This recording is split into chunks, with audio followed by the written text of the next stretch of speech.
Yo, yo, yo. What up? We're Hi. back. We are back for TWG Fan Club, and I couldn't be more. Actually, I'm excited, but I'm also, I need a moment because we are doing an appreciation night. Hey, Rakarsha. Okay, now we can officially get started because Mm-hmm. Rakarsha is in the building. Hey, boo. What So up? tonight is John Cena Appreciation Night. And I always want to do this night because I can talk about how great John Cena is for like ever and ever because he is the GOAT, the legend that he is. And I cannot wait to get into all of the ways that he's just amazing. But also, I know he's had a very storied career.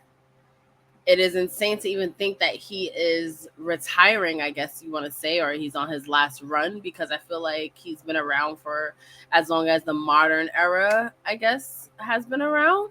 Mm-hmm. So it is going to be very reflective and nostalgic to go back into his career because he was not always beloved, especially not in, if you have been those wrestling girls fan for years, you know that this is not how I always felt about John Cena, but I have grown to love, appreciate, and respect and have loyalty for him. Y'all see what I did there, right? Mm-hmm. Over the years because, wrestling is one of those businesses that it only thrives on the people that like give it everything. You know what I mean? And if you look back on John Cena's career and his relation to WWE and wrestling in general, he has literally given everything he has to this business. So I am glad that we get to celebrate him tonight. I'm glad that he gave us a heads up so we know that all of next year we can go see him for the last time. And I do this because we all know wrestling fucking retirement. So I know he'll,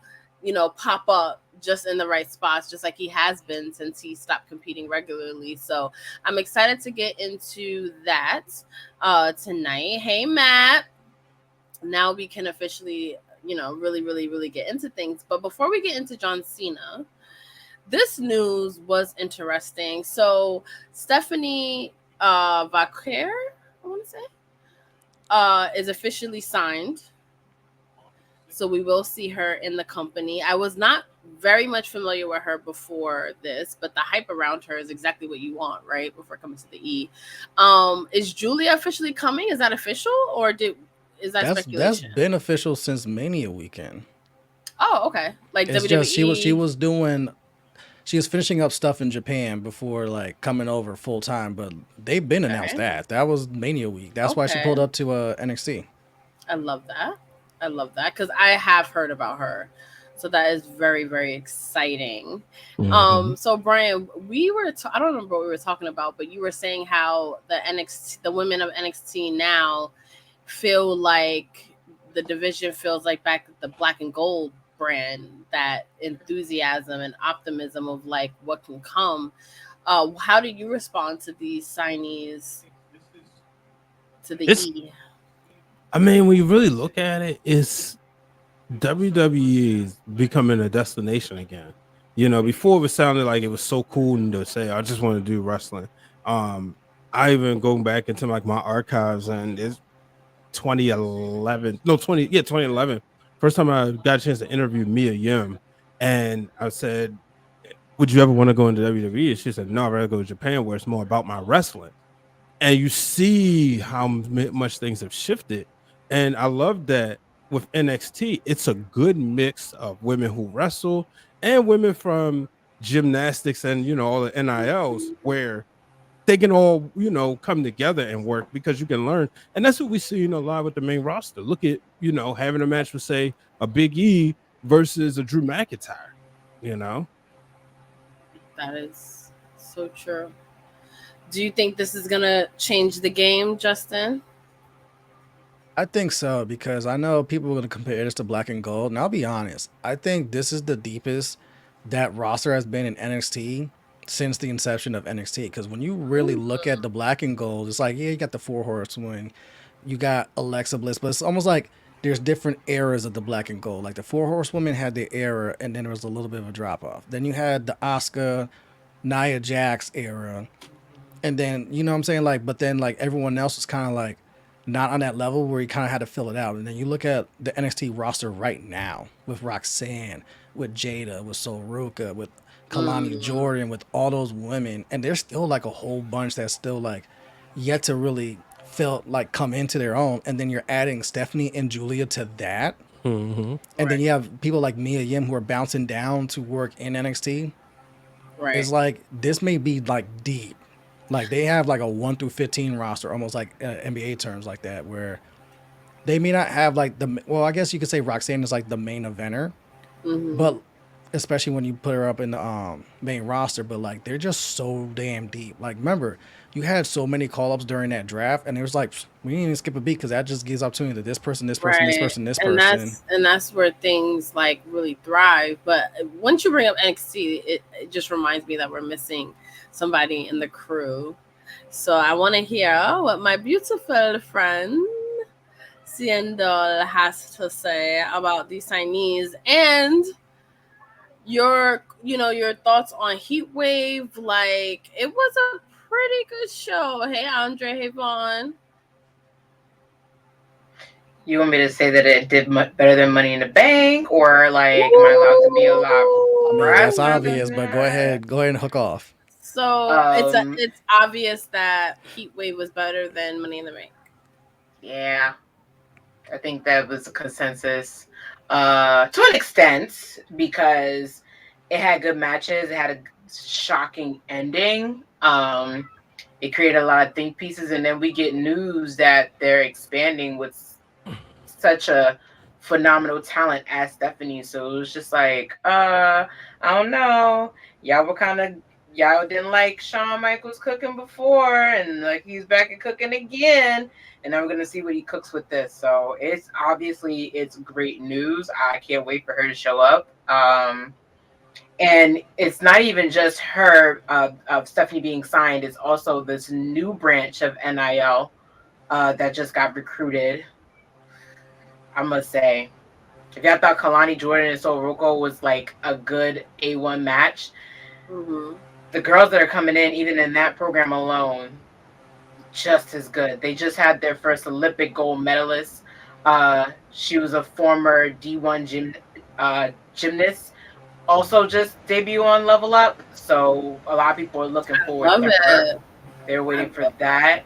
And I don't know, it's just that women's roster. It is only like each era is kind of like elevating itself. I mean, I've started believing in Joe Henry last night because I was like, wow, I'm not seeing anybody blow the roof off like that since Whoop That Trick became a thing. Like, that was crazy. Like, it's almost like that's what they thought they was going to get with Ethan Page. They didn't get that. They got that with Joe Henry. And listen, don't make that face, because I popped off for Ethan Page.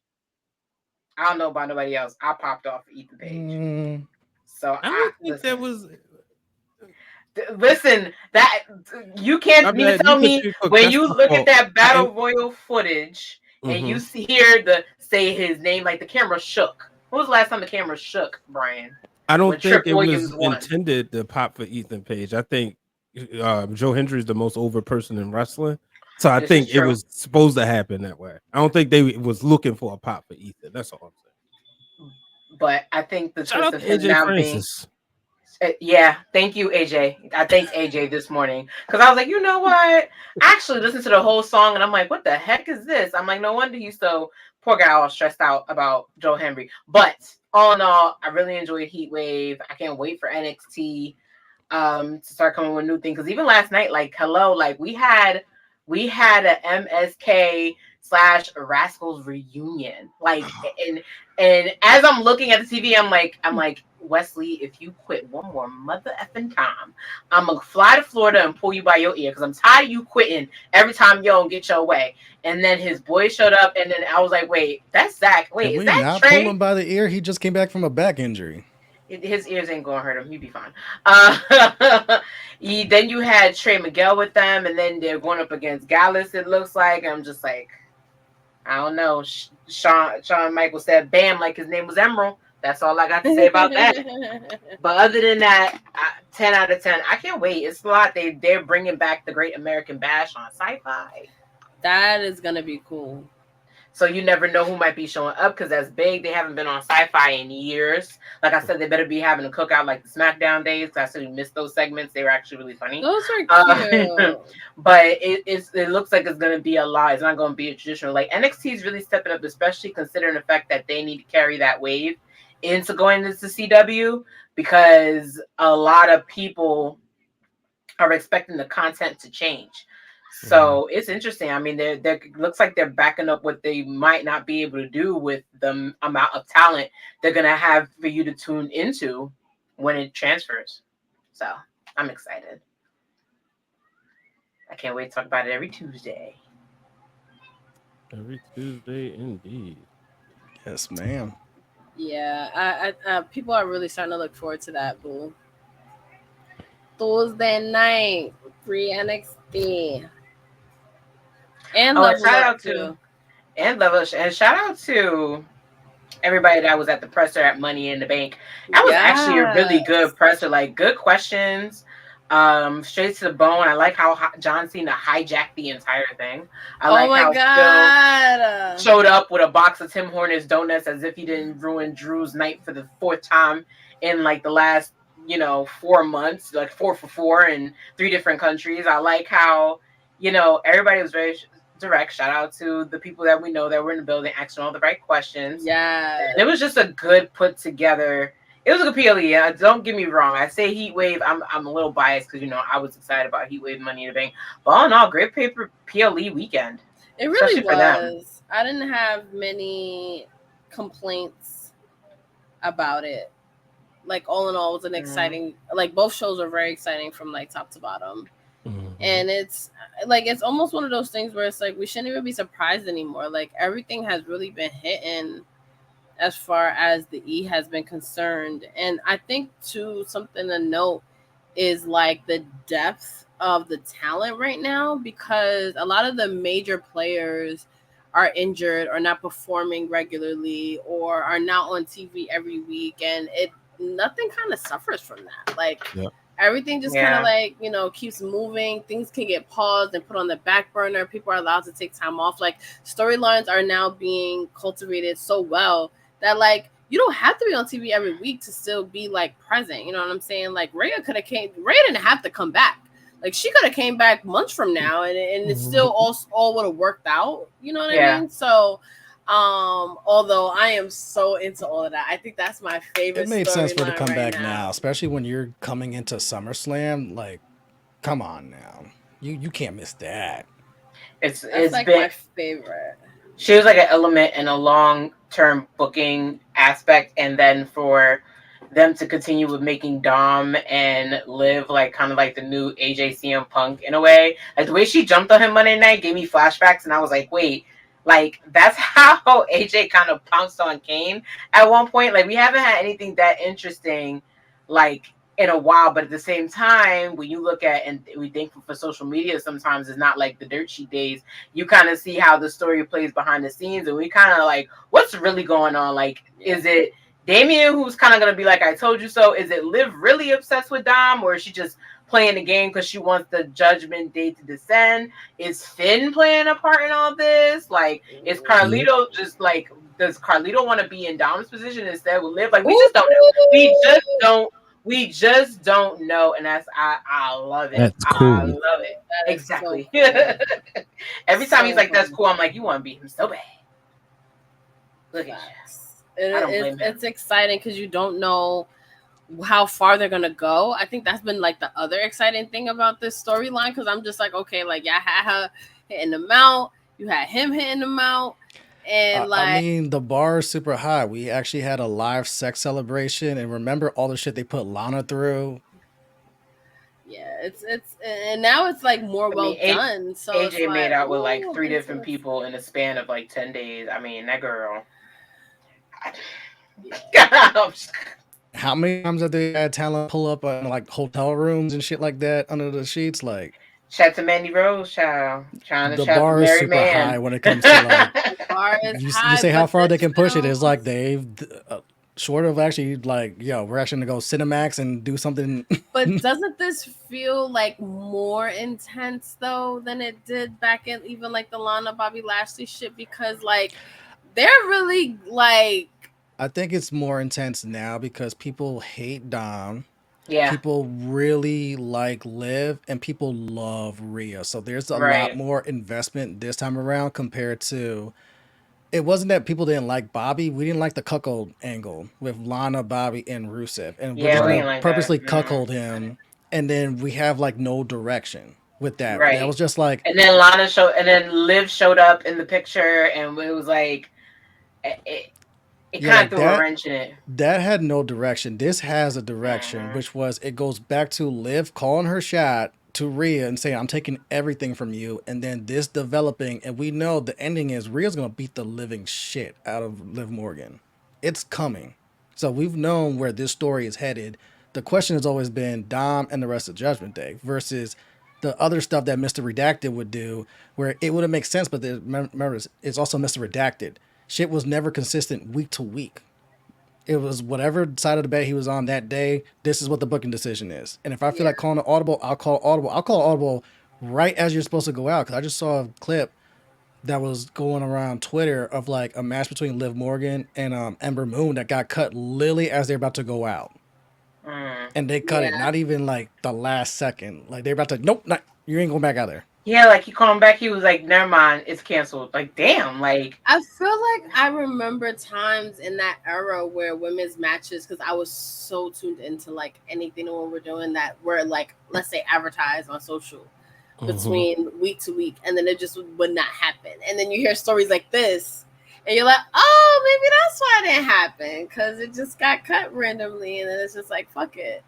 You know, so I like that we're in the era that we're in now, because there's still like there's more hope that storylines can be well executed. So I think right now the Judgment Day story is what I am most into right now. I saw a post saying that the storylines carrying the E right now is Punk, Drew McIntyre, Damian Priest, and Rollins, and then the Bloodline versus Cody and RKO, Randy Orton and Kevin Owens. But I think like those are kind of like keeping me like tuned in. I'm also curious about Sonya Deville, Zoe Stark, and Shayna Baszler. I know the group chat was wild right now with potential names for their faction. Yeah. That we will not repeat because we ain't trying to fuck up sponsorships right now. But it is hilarious. But I am rooting for them. Like, I hope this is one of those things where it's not just like a hodgepodge of we like these superstars, let's put them together and see what happens. Like, I'm really rooting for this, and I'm rooting for each of them individually. Get a mid-card title on Shayna if you want to bring one back. Bring a mid-card title to the women's division. That would be perfect. Isn't there talks? A perfect bridge for her to be a world champion. She's a workhorse. She's been doing her thing. You know, I feel like she's being punished from last year's SummerSlam. It didn't help after Ronda came out with the book. Bad. Yeah, and Ronda basically said like, yeah, they didn't like it, but we loved it. I'm like, oh no. So, you know, but Shayna Baszler, I mean, she's the type that just from watching the product, anything they give her, she's going to try to make it work. Yep. And that's the type of person you want, you know, on your roster, on your team. So I'm excited about this, especially you got the whole MMA connection with Sonya Deville. And then, you know, like, unfortunately, because when Sonya Deville, you remember she used to wear sort of like the MMA gear. And I was like, okay, now you got Ronda Rousey and Shayna Baszler. No offense, but we don't know you for that lifestyle except what we was told through Tough Enough. So how are you going to stand out? And God dang it, she proved me wrong, which I'm glad.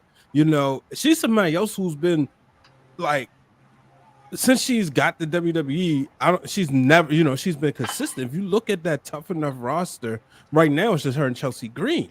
And you put her in management, she does well at that. You can put her in the ring. You know, she can tell a story. She can make you hate her. Look at the stuff she did with Naomi. So, what she's about to be now, She's good. We've definitely seen an evolution since she started.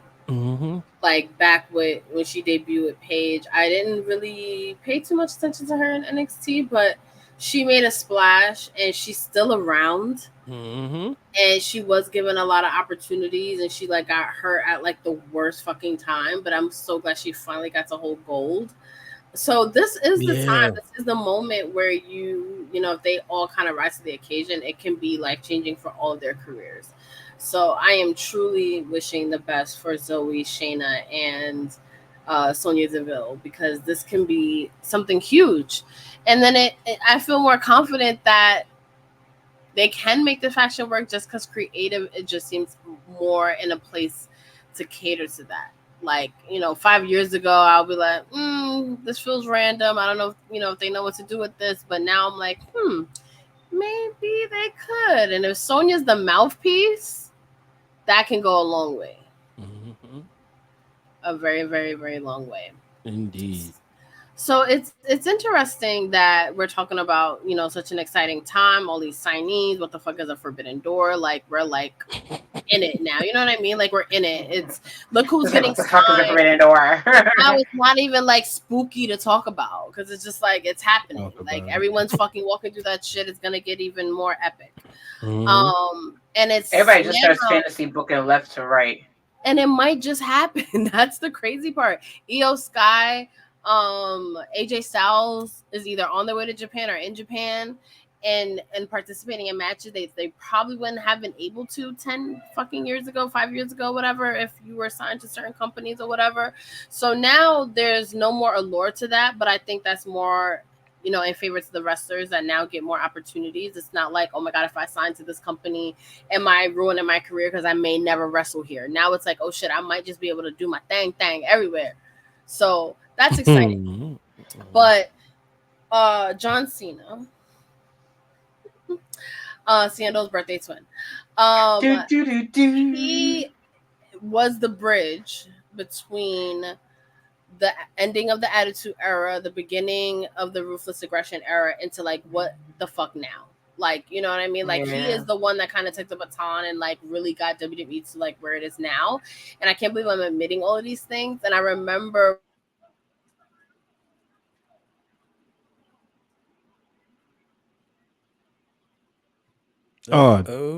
she remembers. Damn, she was on a roll. Difficulties.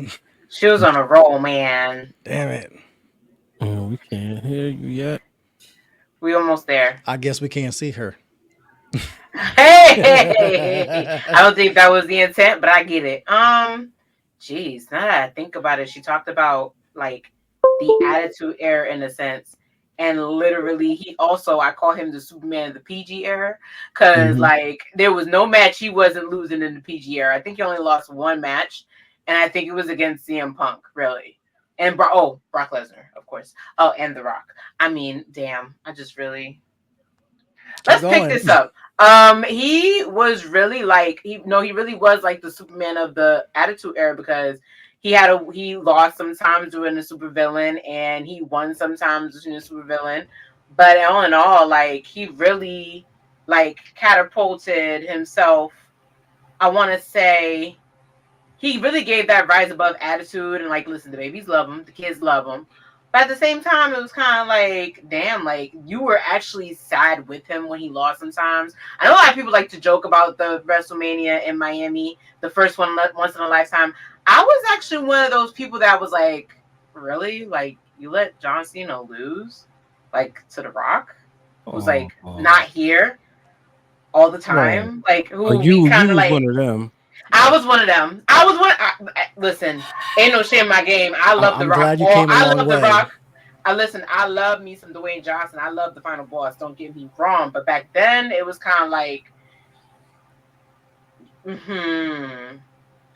you kind of, and then on top of that, you can blame CM Punk, because it was right. They did all that. Mind you, keep in mind, they did all that after he dropped that pipe bomb, and he said that, people come in and they part-timers lose and all this stuff. And then, John Cena lost to a part-timer. I mean, like I said, like, to me, it was kind of like the one guy who was also there for it all, who was like your A1 guy, had finally lost the match, and it was just like, wow, like the hero's losing, like he's getting called a fruity pebble, and he's just like taking this dramatic like beating, this verbal beating from The Rock, and he's also at the same time struggling. You could tell he was struggling to like rise above that, because his whole thing was rise above it and all this other stuff. And when he lost, it was like, well, dude, you didn't rise above it. And then, but at like, that was like my first real thought of like, holy crap, they're back to long-term storybooking, because he goes through that. He goes through the worst year of his life. He's basically a heel only on Total Divas. And then he loses to CM Punk. Like, he loses to CM Punk twice. You know, it was just an interesting time for him, I feel. And then, like, he got some wins. You know, he lost to John Laurinaitis, but then he got to, like, put him through a table at the same time. It was just, like, an interesting time. And then full circle, my first WrestleMania, like, real WrestleMania, I get to see him beat The Rock. And it was like, holy crap, this is what long-term booking looks like, in a sense. So, listen, I occasionally became a fan during the PG era, because, like, during the Ruthless Aggression era, he was kind of gross. Not gonna lie, some of the things he was saying was like, bleh. But you know, you mean in his raps? Yeah. And like, so are you saying he was Max Caster before Max Caster? Yeah, like, except he had no type of blood of this rolling through his veins. Like, at least Max Caster has that. But it was just, you know, just some of the stuff he was saying about like Lita. I was just like, dude, like, that's too much. Like, you're not even a part of this party. Exactly, and that's what and growing up, that's what I understand. Like, growing up later, that's what I understand. So, no, the Ruthless Aggression era was definitely unhinged.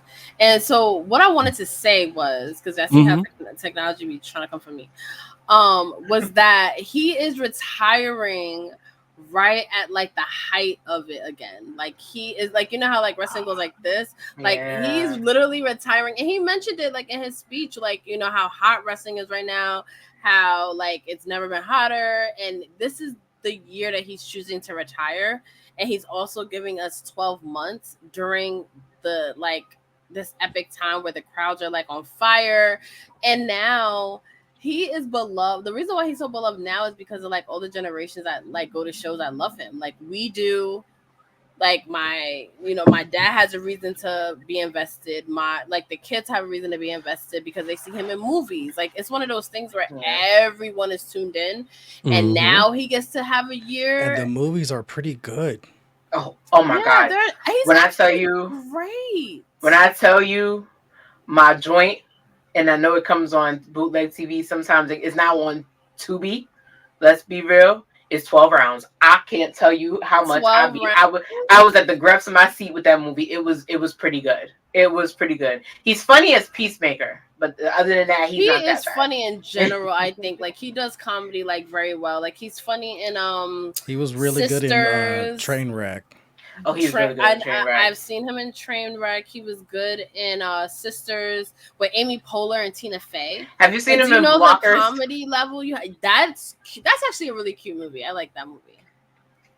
Blockers was super cute. And mind you, he started out in like fucking WWE films. That first Marine is good. I'll give him that. That's the only WWE films I'll be like, I'll go back and watch that. Made it better. The one with Randy Orton was pretty. The one that Randy Orton followed up with was pretty decent. I mean, USA still plays it. You know what? I'll be fair and be like, all right, one of these times we're gonna do a TWG watch along, and this is how Justin's gonna watch the rest of these. Because after the first one, it's like, all right, I kind of don't care. I never watched any of. No, you know what's funny? The movie I was talking about that R-Truth was in was a WWE film. It was. Yes. I had to go back and look at it at the trailer, and I was like, wait, that does not say WWE films like that. The first Marine is good. Brian will like it. Get it where you they might be back on the rise because they got that next fit deals, child. You never know what could be in that deal, child. So now that we're talking about John Cena's movie career, because we have to also talk about the hypocrisy that he had with The Rock, since we already acknowledged that fucking feud, and now he's basically The Rock. But he's also a really good actor, and he's really good at comedy. And he was in the, I don't know if anyone watches The Bear, but he was in this latest season. It's on my And he list. I was didn't watch it yet. Really, really good. so good. But Is it Carrie like, in there? I mean, Carrie Von Erich in there? he is. He stars in it. He's like the main character, and it's very, Aw. very, very good. But John Cena was in a lot of stuff. He does voice acting for animated film. Like, he's literally like the Rock. Like, when it comes to like what he's done in Hollywood, he's like The Rock. He's done animated. He's done comedy.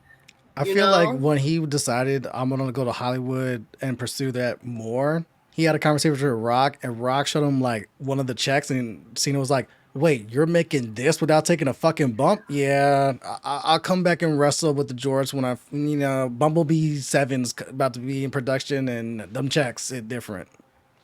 Nah, You know what for I real. didn't know? I was today years old when I realized he was the voiceover for Ford commercials. Like, Oh my god, that blew my mind. I was like, "Is that John Cena's voice?" I Like, was today years old because I when you know were I'm telling me to look up obsessed facts, with I was like, him. I was gonna say, wait, Seindole, you didn't put that together? no. Oh my God. Wow. You know, It's funny how I have friends that are started. voiceover actors that sound like other actors, so I just assume Okay. that like some of them. I have a friend who's really good at it. Like, she's that's like, fair. she sounds like the lady from Progressive, and she just nails it every time. And her checks are like, but she was like, yeah, yeah. Most of the time, what they're trying to prevent is like AI, but most of the time it's like real voice actors. And I looked it up, and I was like, wait, that's John Cena. I never knew that. Yeah, that was wild. So the call. So I looked up whoever WAT is. Yo, what's up? Welcome.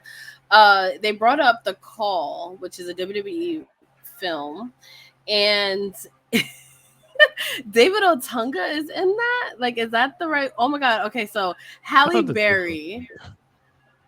So this came out in 2013. It's an American crime thriller. It was produced by WWE, which is so wild to me right now. Halle Berry, Abigail Breslin, who is, I think, like Oscar winning actress, David Otunga. I have to now watch this movie because the cast alone, the fact that it's a WWE film. We're gonna have to do a little watch along for this thriller, because the fact that this was produced by them is wild. And I be thinking of WWE films as like D-list films sometimes. So thank you for this little tidbit. That is very, very interesting tea. Okay, so y'all know how John Cena was in a lot of things. What do you guys think his highest rated movie role is? For Cena? Yes. The Peacekeeper. Is that what it's called? Peacemaker? No, didn't he do a movie? Didn't he do a movie where he was like a cartoon, like Pixar movie, where he was like a bull, like a voiceover or something like that? What is the name of that movie? That movie is called Ferdinand, right? And he voices the main character, but that's his fifth highest ranked role, and it was a 2017 animated adventure comedy, and he plays Ferdinand the Bull, and it's about a bull escaping a training camp after his father never returns from a bullfighting showdown. Okay, intense. But yeah, you know, Disney movies are depressing. I'm sorry. They really are. Pixar ain't no far. A lot of conflict, Dead a lot of ass, man. My favorite Disney movie is Oliver and Company, and you forget like there's like a fucking triple homicide at the end of it. Oh my goodness. I didn't realize in Frozen, them girls become orphans right out the gate in the movie, and one of them doesn't know that she has like nature abilities. That's not depressing for you. I don't know what is, all of them, but yeah, love Ferdinand the Bull. I'm sorry. Okay, I have to watch that because I have not. I need to catch up on, and I was looking up John Cena roles. I was like, I didn't realize he was in so many different things over the years. So I'm gonna have to. He was in the Fast saga, Fast 10, and Fast 9. Yeah, we're gonna skip over those two. Okay. Well, that wasn't ranked high on the He list. didn't but do bad in the recent. He didn't do bad in the recent one. He actually. Fast 9 was okay. Fast 10 is trash, but that's not Cena's fault. That movie is just Exactly. overall. Wasn't Roman in that too? No, that's Jason Wasn't he? Samoa. Oh, I thought Roman was in one of them Fast franchises. He was in. Oh no! You're right. He No. was He was with in The a Rock. spinoff. He was in He was Hobbs in and Shaw. Hobbs and Shaw, which is That's Yeah. the Rock t- one. He was in Hobbs and Shaw. technically is a branch off, but doesn't count towards the Fast Saga because it's not a direct sequel. It's like its own Yeah. shit. They didn't want that, and then there was this whole thing with The Rock and Vin Diesel. Blah blah blah. Oh yeah, got real. Tyrese tried to get involved. Like I remember hearing about it. It And the crazy thing is, Fast It was and Furious actually was like a my decent first DVD, Really? Wow. and I never went back. Yeah, I got Fast 5, but I never really watched it. Fast 5 is the best. Once you get to 6, and 6 is the cutoff, where like 6 is still good, and then once you get to 7 on it starts like, all right, now what the fuck are we doing here? But 5 is like the best of them. I could see like the middle being like the sweet spot, and then the rest is like. Well, 5 is also when they add The Rock. Okay, that was the game changer. They brought everyone back from like the first 3 movies, and then they add The Rock. Nice. The Rock definitely adds to that. But his highest rated role is Peacemaker, but in the Suicide Squad film, and then that led to a spin-off on HBO Max called Peacemaker, which is actually really funny, and season 2 should be dropping pretty soon. So that's huge to get a fucking role in that universe.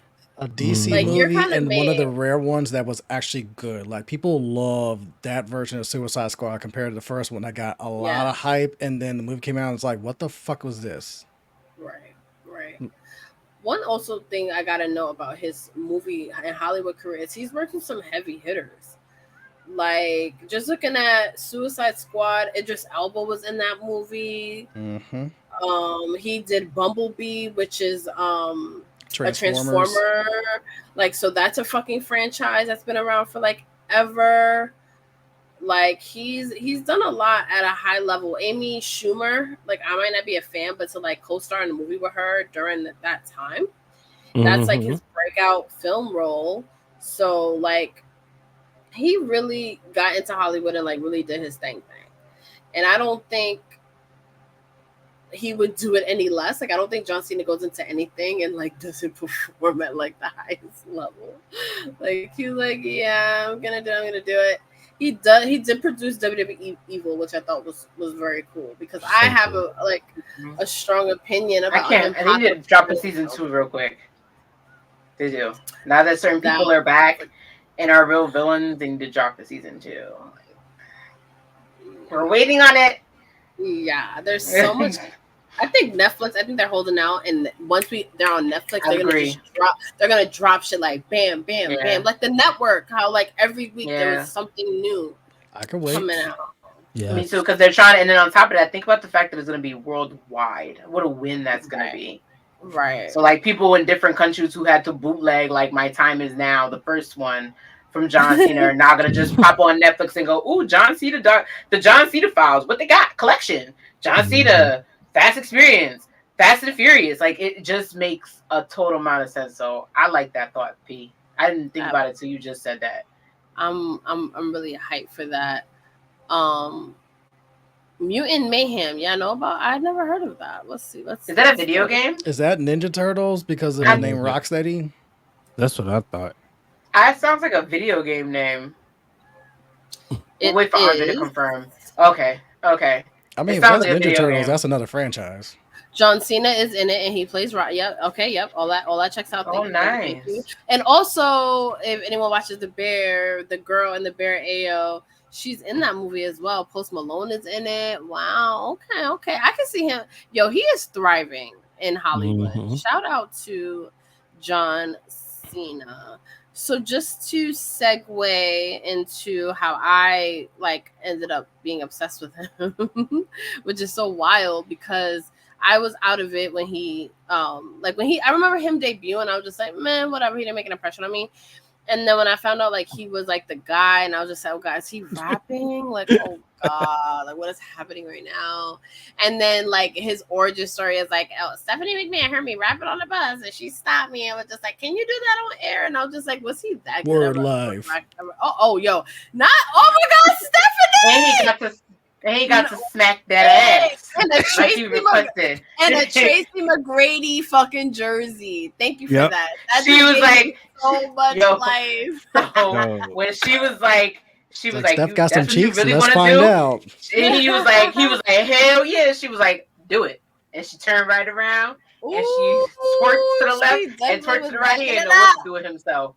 Just backing it up. Rakasha like, ooh, listen. That absolutely fucking happened. He was reckless with the mouth back then. Like he was saying some wild shit. Don't get kicked out. He said no slander. Really? Hey yo, Ruthless aggression.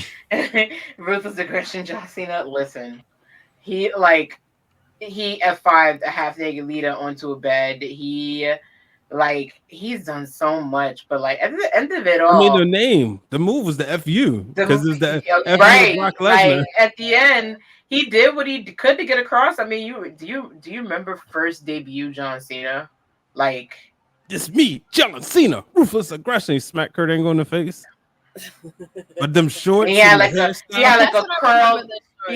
curled up like a top, what do I call it? I always call it like a Old Spice haircut with a fin on the top. And he did like, and his shorts matched his sneakers. Like he wasn't even wearing jorts yet. Like first edition John Cena.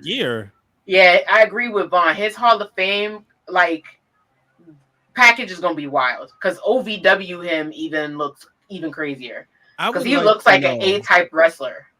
What did Jim Ross see? Because you always hear, and it could be cap, but you always hear in all the documentaries when he's seen John Cena, he calls Vince and says, "I just signed your main event for WrestleMania the next 10 years." Me obviously saw some level of enthusiasm, and listen, that's the tourist thing. Once the tourist is fully passionate into something, they're gonna find a way to make it work. And like he said, he literally was on his way to be fired, and then somebody he's like, all right, well if I'm gonna be fired, I might as well be me. He starts rapping on the bus. And someone hears it and they're like, you know what? Maybe we got off on the wrong foot. What if we change you? And he said, oh, you're going to change me? This means let me keep my job. Let me do something that I've wanted to do since I was a kid. Bet you're going to get all of me. And he took that and ran with it. So I think you have to have a spark for them to see.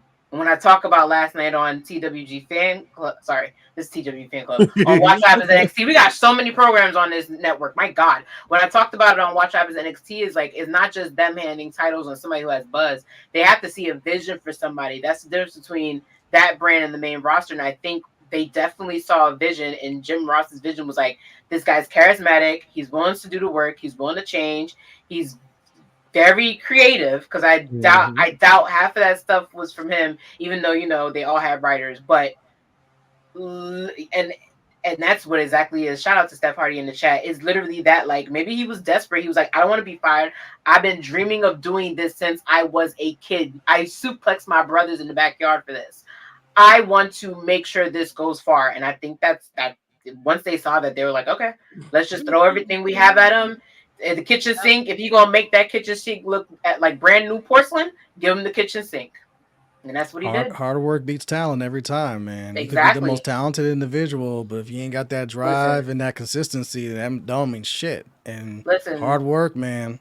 Cena puts his foot into every single thing. He had the 5 moves of doom, but guess what? You pop for every single move. Move number 1, 3, 4, no matter what order it came in, you popped for it, and that's just what it was. Name one wrestler who's got super over that's got a million moves. Right. That's Daniel such a Bryan. good point. Okay. Not anymore. Not really. But he got without that machine. He had to tone some of it down. He got to the mountaintop. He did. He got to the mountaintop. But no, you're so right about that, because to be referred to as the prototype is kind of easy. You know what I mean? Like, okay, yeah, great body, great this, great that, great that. And then, like, we just watched The Rock shit on Monday Night Wars, and like how his journey was like they put the rocket ship on him and he debuted at Survivor Series and MSG and was a sole survivor. I don't think there's a bigger rocket ship than that. And the fans hated People that would shit. Kill to have that. They were just People would kill. But then at the same time, the fans hated him for that. But what did he do? He went and was like, yo, I'm going to thrive on that and meet y'all halfway. John Cena did the same exact thing. Like, we were not supposed to like John Cena. He even says that his debut and that era after was a failure. He does not look at that shit as a success. He looks at it as a failure. He was like, his gear was corny. You know, there was nothing authentic. He was the prototype. Like, it was, you know, he, like, even like that, those shorts that you talked about, like, those are generic ass shits. It reminds me of like when like the Four Horsewomen debuted and they all had the generic ass gear and they have like the traditional women's wrestler pose and they all look generic as fuck. And it's not until they actually like got into their bed. Just to yes, like, and then they get in a bag, and there's a little bit more to that. Like, John Cena rose to that occasion, and I think that's one of the reasons why he's the GOAT. And I don't know, Brian, if you were saying like JR said, I just signed. Like he has an eye for talent. Like he saw something in John Cena that I think we all see. You know, it's great OVW class. I mean, you look at it: John Cena, Brock Lesnar, Randy Orton, Shelton Benjamin, and Batista. You know, all of them. You know, a plethora of talent. It's so crazy, and that's coming out of the class where, you know, before that it was like, you know, pretty much the Attitude Era, you know, where Kane was down there getting work, but it was like that's known as like the banner class. That's essentially the five horsemen and of what, you know, we would see with the ladies in NXT later. So but for him to be the guy to stand out, when you think about it, you look at all of them, you're like, him, because the rest of them look like money, if we be real. Well, Batista, you know, the character and gimmicks they was giving him, like, what is this, you know? But body wise, and I mean, and granted, John Cena was a power lifter, you know, but still, like, for him to be the guy to stand out is just goes to show you. And Seindole, his birthday twin, said it, like, that determination. Yeah. It's like hungry. And John Cena, you always say, is hungry. No matter what situation you put him in, he's like, listen, no matter what, I'm gonna eat good. Like our friend Sir Wilkham say, he'd be like, we eating steak. Like, and that's what John do. Nothing less than that shit. Like, and that's such a tourist trait too, where it's like they're gonna be good. Like, don't worry about them. Like, they're like, you know, John Cena's gonna be good, but they're also like willing to work hard. Right. And that's something that he's always had from day one. And that's what I appreciated about him on Total Divas. Like, I hate to say, like, that's where I really gained the love and respect that I have for John Cena, because I was so used to like the kayfabe world where I was like, I hate him, I'm gonna boo him. I would go to house shows in the 2010s and just be like, I don't know any of the storylines, but I know to boo John Cena. And I don't even know where I got that from. Like, it just was like, you know what I mean? Like, it's just that like, I don't know, it was just so ingrained in everything. But then when you think about it, it's like I still was emotionally invested in John Cena before I even got to the show. And like, that's kind of crazy when you think about it, because when you go to the show, you have all the 25 to 40-year-olds booing him. You got the kids cheering him, dressed like him. You got the half the girls wanting him. You got the other half being like, oh, he's corny. But like, either way, we all have a reaction to him right now. And that's the kind of shit that WWE's not going to ignore, which is why he main evented WrestleMania for fucking 800 years, it felt like. Yeah, and then you 8 years to be exact. 8? When you look at it. Consecutively? That's insane. No. It has to be. Roman has the record. It wasn't 8. Oh, yeah. By how many years? Keep in mind, 26 was Shawn and Taker Street versus Career. Well, with 22 was his first, so 23. He didn't main event WrestleMania. He got 5.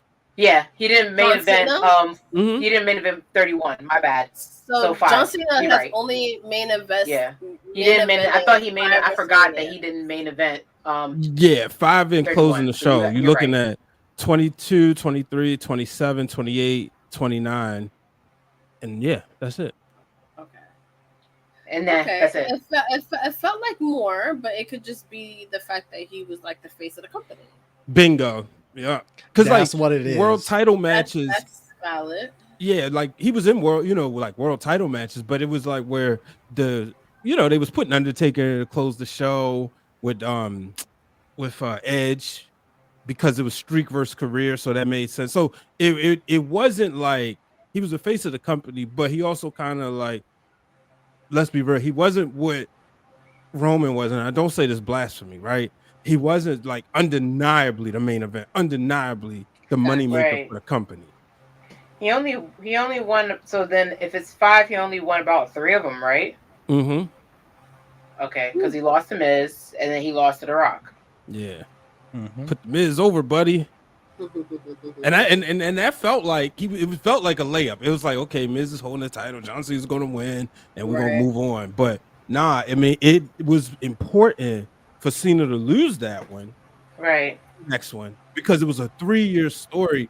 And it's a book I've plugged before, but like Brian Gower's book, he really like breaks down everything. And what made the things with him and The Rock so good was because it was personal, and it goes to show you like John Cena didn't care. He was just like, all right, I'm gonna go out there and say what I want to say, and he knew he was pressing The Rock's buttons. And then there was points where even Big Show was like, that took a lot of balls for you to say that when he did the whole point down arm. That's like breaking all which you're not supposed to do that. You know what I mean? Because at the end of the day, it's a dance, right? Whether you said that at one point.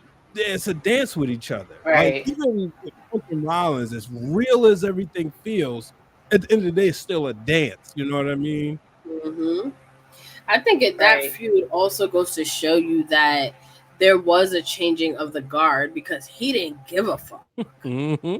Like he was like, oh, but it's me now. Like I'm not gonna like walk on eggshells because you're The Rock. Like I'm gonna flame you. I'm gonna take every opportunity. I'm gonna say whatever I need to say to get myself over in this situation. Period. And he, in there, I don't know if it was their rivalries or whatever it was recently, where they both kind of like, more recently where they've had some time to think about it. And John Cena was like, yo, I kind of, like I OD'd a little bit. I violated a little bit, but like I had to. Like there was no way that I was going to get out of this situation. Like I was going to be believable if I didn't just go in. Like it was all or nothing, because how do you compete with The Rock? And, I don't know if I would have embarrassed a fucking legend like that. Yeah. But, he did not care. But he said, "Oh, your fucking promos written on your." Say that he didn't want the smoke. True. He didn't give a damn. He's like, your shit is written on your arm. I ain't never had nobody write for me. I was like, damn. One of the best things about that time, I will say, everything was divided, right? If you thought Cody and Roman was divided, I would say this was more. Especially going into 28, because you really did not know. Like Seindole mentioned, not wanting, Cena win. I mean, the place shook when Rock won, but every fan you would turn to, who you going for? Rock. Who you going for? Cena. Who you going for? It was so much because you had The Rock coming back, but then you had John Cena, who's been there, and they told that story. So that's what made it so much fun. But that also goes to show you Cena could be a heel without turning heel. If he needed to be, if he had to get down and dirty. You look at all the stuff over the years, like you mentioned, Total Divas. He was a heel on that show. Had people like, "Hey, bro, what's wrong with you?" Now, was it the 190,000 rules that he had on that show, or was it the mobster suits that he stayed wearing? Again, guys, I'm trying so hard not to be a tourist defense, but that is also, he's born on April 23rd. Yeah, that's a tourist thing too. I'm sorry. Like the only difference between me and him as a tourist is I have the worst concept of time, and P knows this. I have the worst concept with time. Other than that, if I had a good concept of time, it'd be a John Cena. Like, you can't put your shoes on my mat. If I tell you wear red, you better show up in red to my fucking party. I just was not shocked At the same time, can you blame him? He's a poor kid from Westbury, Massachusetts, that who had to worked his share everything he had. and he worked his ass And off. worked his ass off. Like, and that's why I never Right. I never seen John Cena as a heel in Total Divas, because when did he ever lie to Nikki Bella? When did he Never. ever lead her? And then on top of that, like, lead her on. He never let her on from Jump Street. He said, "We're getting serious. I don't want to get married. We're getting serious. I don't want to have kids. If you want to move in my house, these are the rules." Like, like I never saw a problem with that. Like, and Nikki You played know the where- game, but right. You know where I've never seen, you know why I understand where it comes from? Because I've seen rich niggas act worse than him. Have you ever been around somebody with a ridiculous amount in FU money? They're going to tell you they don't want a certain type of fork because it don't shine bright enough.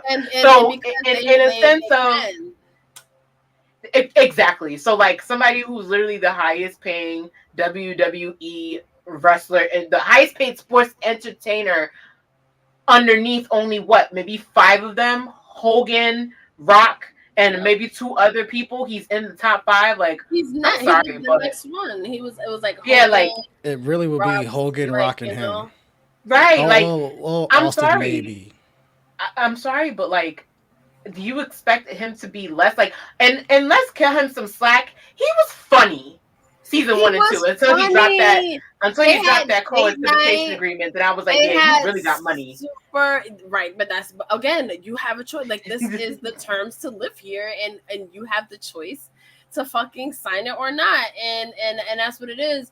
But when you're a workaholic, Stephanie Hardy, also, like, congratulations, girl. I saw you in Canada doing your thing. Yes, girl. I heard Steph Hardy from Hardy podcast. I was like, that's Steph. Okay, yes, we love you, girl. We so proud of you, girl. But for when you're a workaholic, the way John Cena is, especially when it comes to being in WWE, like, that is fun for him. He has tailored his entire life to be a WWE superstar, and I think that's like what's missing about what I learned, at least, about him and Total Divas. Like, he's learned other languages just so that when he does global ambassadorships for WWE, he can speak the language.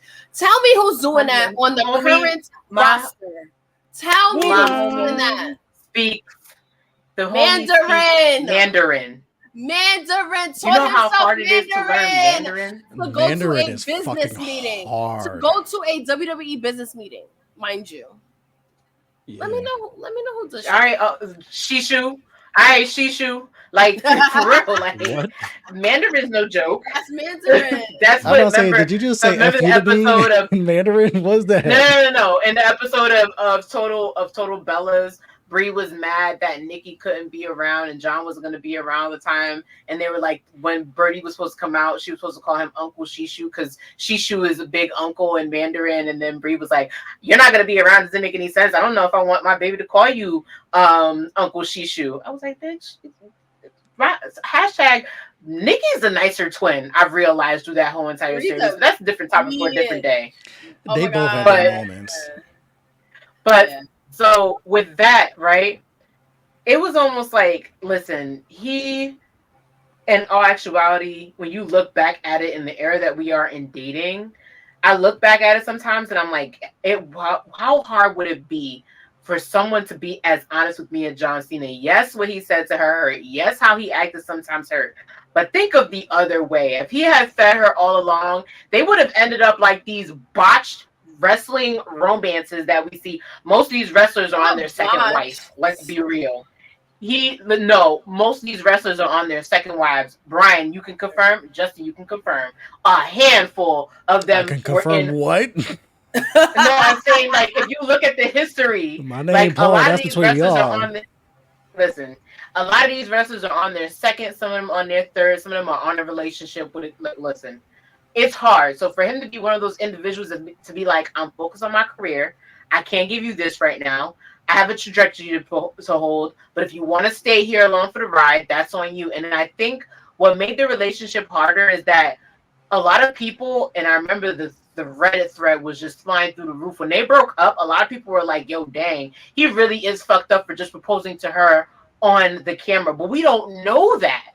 Like, to propose to somebody at WrestleMania, We don't know if it was real case. But I, in my heart, I'm like, I hope that was real. Like, they went through a real life thing. They were a real life couple. She adjusted her life for him.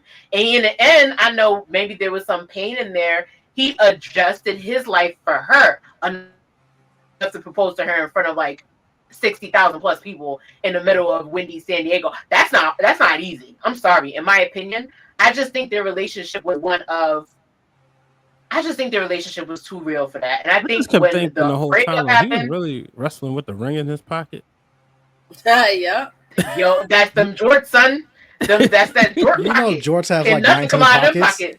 Right, like, and you saw he didn't even pull it from the side pocket. He pulled it from the last bottom before the hem. So you know he had that typed in with some Velcro. Okay, he wasn't losing that ring, and that ring looked expensive. So kudos to him for choosing the right jorts. But yeah, like I just feel like that was one of the first time where it was like reality hits.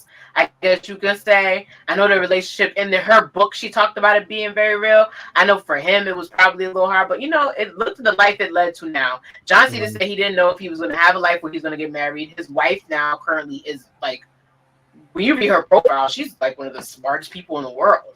No, and you know, Nikki has her happy ending, the way she wanted to get married, the way she wanted to have a kid. So you know. And I feel like too, like every relationship is supposed to like elevate you in your life. And I think Nikki elevated herself being with John Cena. Like she was like, her goals were different. She thought bigger. She wanted more out of life. Her standards got higher. Like, you know, like, and it led her to her fucking true love at the end of the day. So I respect her for that. And I think two things could be true at the same time. It could be, yo, you knew what it was when you signed up, but I love you so much that I'm willing to. I never thought about getting married, but you changed that out of me. To where like now I changed my mind because you brought that out of me, and maybe it didn't work out with Nikki, but then you saw like eventually he got married, so that really had an effect on him to where like you made me reconsider something that I never even thought I ever wanted. And I've seen that happen in my personal life, not me directly, but like friends I know that would be like, I never want kids. All of a sudden you're like, wait, what the fuck? You got two. When did this change? And it's like you meet the right person. Yeah, dude, I'm literally about to the weekend after SummerSlam. I'm going to a wedding for a guy who was like the ultimate I will die alone. Fast forward like 4 years later during the pandemic, he's chatting with a girl and now they're about to get married. You never know how people change. So it's just like, that's why I just feel like for him. And at the same time, like people need to give him grace. He just came out of his first marriage when he got with Nicole. So let's be real. How much time do you want him to just be like on the bandwagon to be with somebody so quickly? Like sometimes that takes time. Right. Duh. And it really goes down to his dedication to being a WWE superstar. Like that was one of the reasons why he expressed that he did not want kids, because of his work with Make-A-Wish. He said that he gives a lot into that. Like that is not a like circumstances you take lightly. You don't just go visit a kid that's dying of cancer and their fucking last wish is to see you. You don't take that lightly, and he really like took a lot of pride in that, to where he has a Guinness World Record for the most Make-A-Wish fulfillments. Who wants to guess how many he's done? 1,500. At least 10,000, because he's been doing it for decades, and I'm gonna assume when he's not wrestling, he was doing that shit. Okay, so he, as of 2022, he has made 650 Make-A-Wish wishes. God damn. 650 people. And he chose not to have kids because he wants to be able to have that emotional capacity to fulfill those wishes. Like that's whoa. Not to mention changes when you and Brian can attest to this because he's the one who's a parent. Like being a parent is not, like, you don't take that light. That's a big ass deal. Some people are not built to be parents. Like you can't half-ass being a parent because then that fucks up the kids. Like either you're both feet in and you're committed to it, or don't have kids. Well, I'll say when I worked in I did some time working in children's ward sometimes, even just doing communications at Johns Hopkins. And when you see sick kids, and when you said P, the emotional capacity, it takes a lot when you gotta go. And you imagine that child sitting there thinking like, "Oh, I get to meet John Cena." Their world lights up. Yeah, he gonna go out there, and most of those times he gotta go perform either the next night, the same Mhm. night, within hours, within minutes. It's like the thing about, remember we watched with the Ultimate Warrior, and they said he was very rude to the kid. Mhm. It's a lot that goes in there. I'm pretty sure Cena heard the stories when he started doing this. Don't be Ultimate Warrior and this, that, and the other. And like, then it takes a lot. So It does. Salute to him. Yeah, I think that's huge. And it goes to show, like, I think one thing that's also special about John Cena is that I think he brought back the superhero aspect of being like the baby face, where like he mhm. really does feel larger than life, like to kids. Like he looks like a superhero. Like he plays one and he didn't have to get into shape. Like he looks like that, he behaves that way, they protected him in that way. Like he is that for kids, and it's a really Yeah. special connection, like even to this day, because now like they're like older now, but it's like you still can feel it. Like I have a coworker, shout out to Cheyenne, big wrestling fan, big John Cena fan. She's in her like early 20s, so like John Cena is her, Stone Cold Rock for us. That's John Cena is that for her.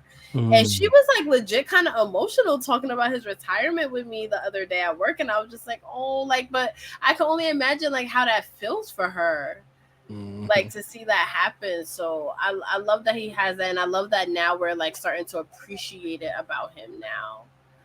You know? Is it one of these things where everybody has a moment when you just stop booing Cena and be like, you know what? Let me appreciate this dude for what he is. Like I know me for I it was did. 2009. I went to a Raw and I was sitting there and he came out and I was like, oh, this and that. And I was like, you know what? He gonna be around. Like, let me appreciate the fact that I get to see him wrestle. I didn't get to see Brett wrestle or Shawn or Hogan or Savage, but I get to see John Cena. Like, let me take this time to actually appreciate this. You know what it was for me?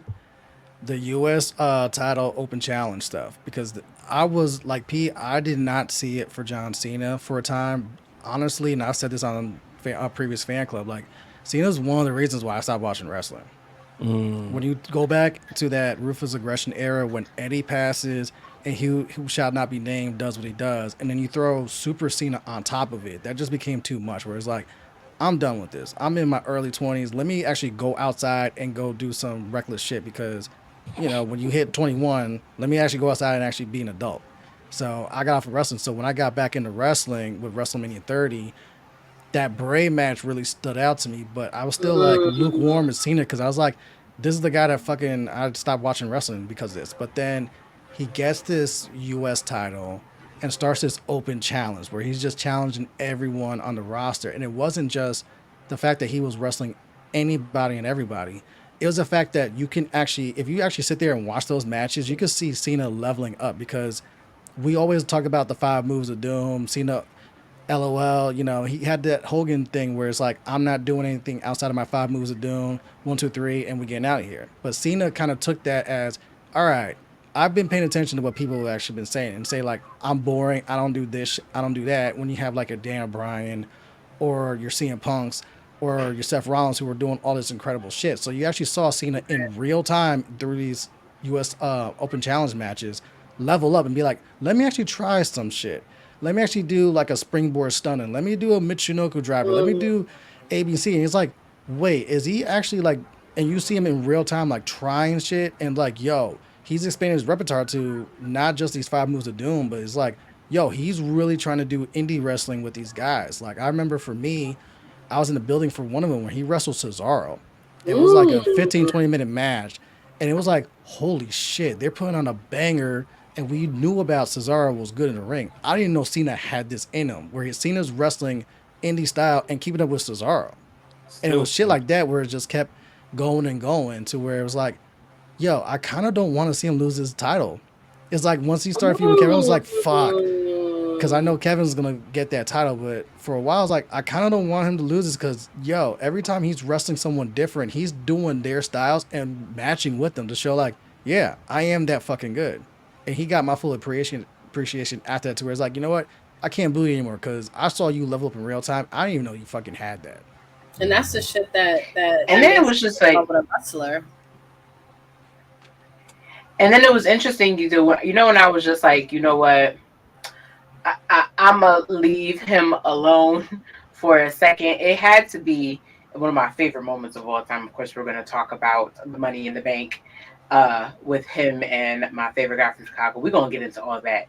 But after that, I was just kind of like, I realized through that whole storyline, Vince is a bitch. How do you have somebody else do your dirty work and then go, if you don't get it done this way, I'm going to fire you? Like, huh?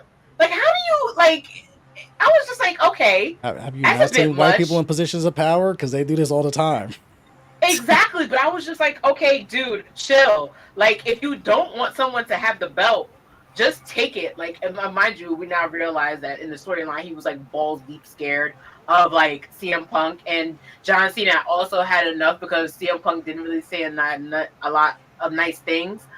But first thing that made me realize that was the pipe bomb. For you to sit down and lay down and take that harsh truth and not run up the ramp like most people would have to punch you in the face, and you just sit there and you took a verbal beating after you took a real life beating, was one respect. Second respect, again, was Vince McMahon, you like Mr. Redacted, you a whole bitch, because like doing that, you too extreme. That's like saying you're gonna beat me because my sister dropped the ice cream cone that we both had. Like you just foul. So that was number two. Number three was during that Money in the Bank match where he could play dead, could have had something to do with it. No one has saved his life, but he was Mr. Goody Two Shoes, right? Of course, he even punched Alberto Del Rio and was like, we're not doing this. Like, we're not doing that. We're not going out this way. This is a fair fight. I don't care if I win. I don't care if I lose. I don't care if I get fired. But then that next Monday, remember what he said on Monday? He was like, I wanted to give the fans what they really want. Chicago was electric. And even if this is my last Raw, I know I did the right thing. I was like, damn, now I'm never going to boo you. Because what the fuck? Like, you literally could have muscled your good boy charm into not losing your job, and Triple H kind of saved you because the board of directors kind of stepped in or whatever.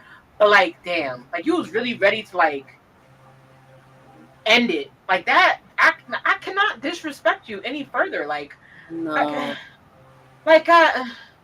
you know, another thing you can't hate him too is I always like note this, like he's experienced probably every single crowd reaction any wrestler could ever experience. So he has all, like, he knows how to handle almost any crowd. He survived ECW one night stand. Dude, about hostile. With his chin up, with his Chicago chin up. Didn't have shit on, like, they were gonna jump Cena before the match even started. Yo. They were like, what did they say? It was like he sucked. They was telling him he's he hopped us and all that other stuff. Like they were just throwing everything. They threw his boy.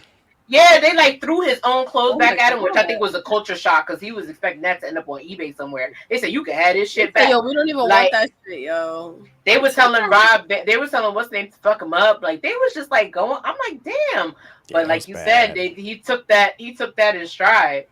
He took that in stride. He did. He's like, I survived that. None of y'all could fucking Cena sucks, man. And he took that shit and ran with it. That's why it's crazy, like all of the parallels with The Rock to me. Like The Rock took all that shit, Rocky sucks, die Rocky die, and flipped it on them and made it a part of his character. And now we love him. John Cena took all that shit on the chin. All the years that they wanted to tell us that John Cena was it, and we was like, nah, fuck you. Like he was still there. Like he never he never went away. Like never. Like that's so commendable to me because a lot of people can't handle that shit. Can we say though, like out of all his rivalries, I feel like the one with him and The Rock was like a small dosage of what we deal with Drake and Kendrick. Because let's be real, you're going like The Rock is kind of like Kendrick in his own mind, even though they have the same like level in career, and John Cena was kind of like the WWE's Drake at some point. Kind of still is right now. So it was kind of like the way they were going back and forth. It wasn't as harsh as this is going on right now because this. Yeah, I was about to say. I think Brett and Sean are more Drake and Kendrick. There we go. Well, I think Drew and Punk right now are giving them a run for their money because I'm not going to 3 different countries to fuck up your life. But anyway, like I just. That's in my mind where I think about it. I'm just like they really went toe to toe. And mind you, it was all supposed to be friendly. When you listen to the Rock talk about it in interviews, it's supposed to be friendly. Yep. I don't know how y'all do with y'all friends. I'm not doing that with y'all. Like I don't play friendly with y'all like that. So a little harsh in my opinion, but you know. Tough love. It's crazy, man. No, it really is. Who's John Cena's greatest rival? RKO. Yes, come on. Elaborate, please. To elaborate. Me, it's just there's generations, and when you look at, you always, and for me in my WWE history watching, right, you always pair 2 people, so whether it was Bruno and Superstar Billy Graham, Hogan and Andre, Brett and Shawn, Austin Rock, the next generation is Cena Orton, Right now we're in the for what it's worth, to me, the Rollins and Reigns era, right? Yeah, where these are the people that are the staples of the company. These are the 2 people. When you look at with John Cena and Randy Orton, it came up at the same time. You had Randy Orton playing a dastardly heel, and then you had John Cena, and then you can plug these matches. It's the longest one when you look at like all the ones I just named because of both of their longevities, right? And you can always go back to that. And I would love to see this finalize with a collision course where both of them are going after 17. I think if anybody that's worthy to break the record of Ric Flair, it's both of those guys. And you could make an argument for both of them. John Cena was the entertainer, Randy Orton was the wrestler. And that's what I like about him. So, even when the look at the photo, the middle, if anybody remembers that night, John Cena owned Randy Orton. Randy Orton was kind of coasting along the way, but he was also kind of like, all right, well, the authorities, figure.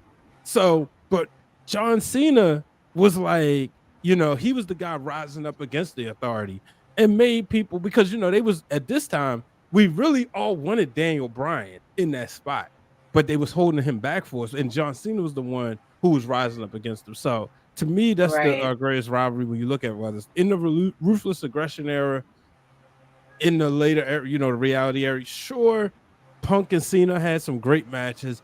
Cena Edge probably would have been next, but then Edge's career was cut short and they never really got back to that. And it's honestly got to a point where you forgot about it, if we're being real, because of the matches. And then even AJ Styles in the later run. So but to me it's Randy Orton.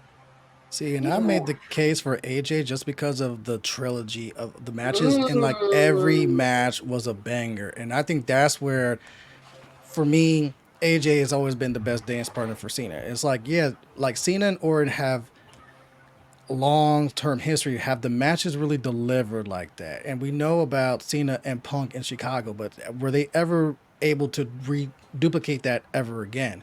Whereas Cena Styles 1 was a fantastic match. Cena Styles 2 in Brooklyn tore the fucking house down. And Cena Styles 3 is arguably one of the best wrestling matches of that year, 2017, that title match in San Antonio at the Royal Rumble. That's one of WWE's best matches of all time. And they got better. Facts. And it was also on the heels of Cena lost that US title, but he still was like leveling up and still keeping those skills. And now you're getting AJ, who's white hot, coming from New Japan. Now that we're past WrestleMania 32 and AJ's more used to the WWE style, now you see the push of AJ Styles. He becomes number 1 contender. He loses that match to Roman Reigns. And then you get the summer of beat up John Cena. And then like the club going after Cena and whoever else for Team WWE. But their feud they just elevated to where like it didn't matter that they didn't have the title. Like all eyes were on them, and the match is delivered. That when AJ finally won the title off Dean Ambrose, and we get to Rumble, it made sense for Cena to take that title off of him. But those sets of matches where it's like Cena's got had a lot of dance partners, but I don't know if the match is delivered the way that Cena Styles does. Well, I'm gonna just add one point to that. They were both introducing each other to new audiences, right? If you were an Right. AJ Styles fan that never watched WWE, but you loved him so much, so you came to see, you follow him to WWE. Now you get introduced to John Cena, the wrestler, not just the person you seen on commercials. If you was a John Cena fan, which a lot of people who had never heard of AJ Styles, right? Not only was you getting the AJ Styles wrestling that you heard about, but you also got AJ Styles who now has a personality that can actually cut promos. Because Right.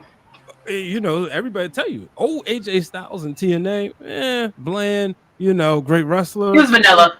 You could say that. He was vanilla. But by the time he got to WWE, it was a whole different ballgame. Yeah. I don't know. I guess I'm different. I give his run with CM Punk a little bit more credit because it's not because I'm a fan. Full disclaimer.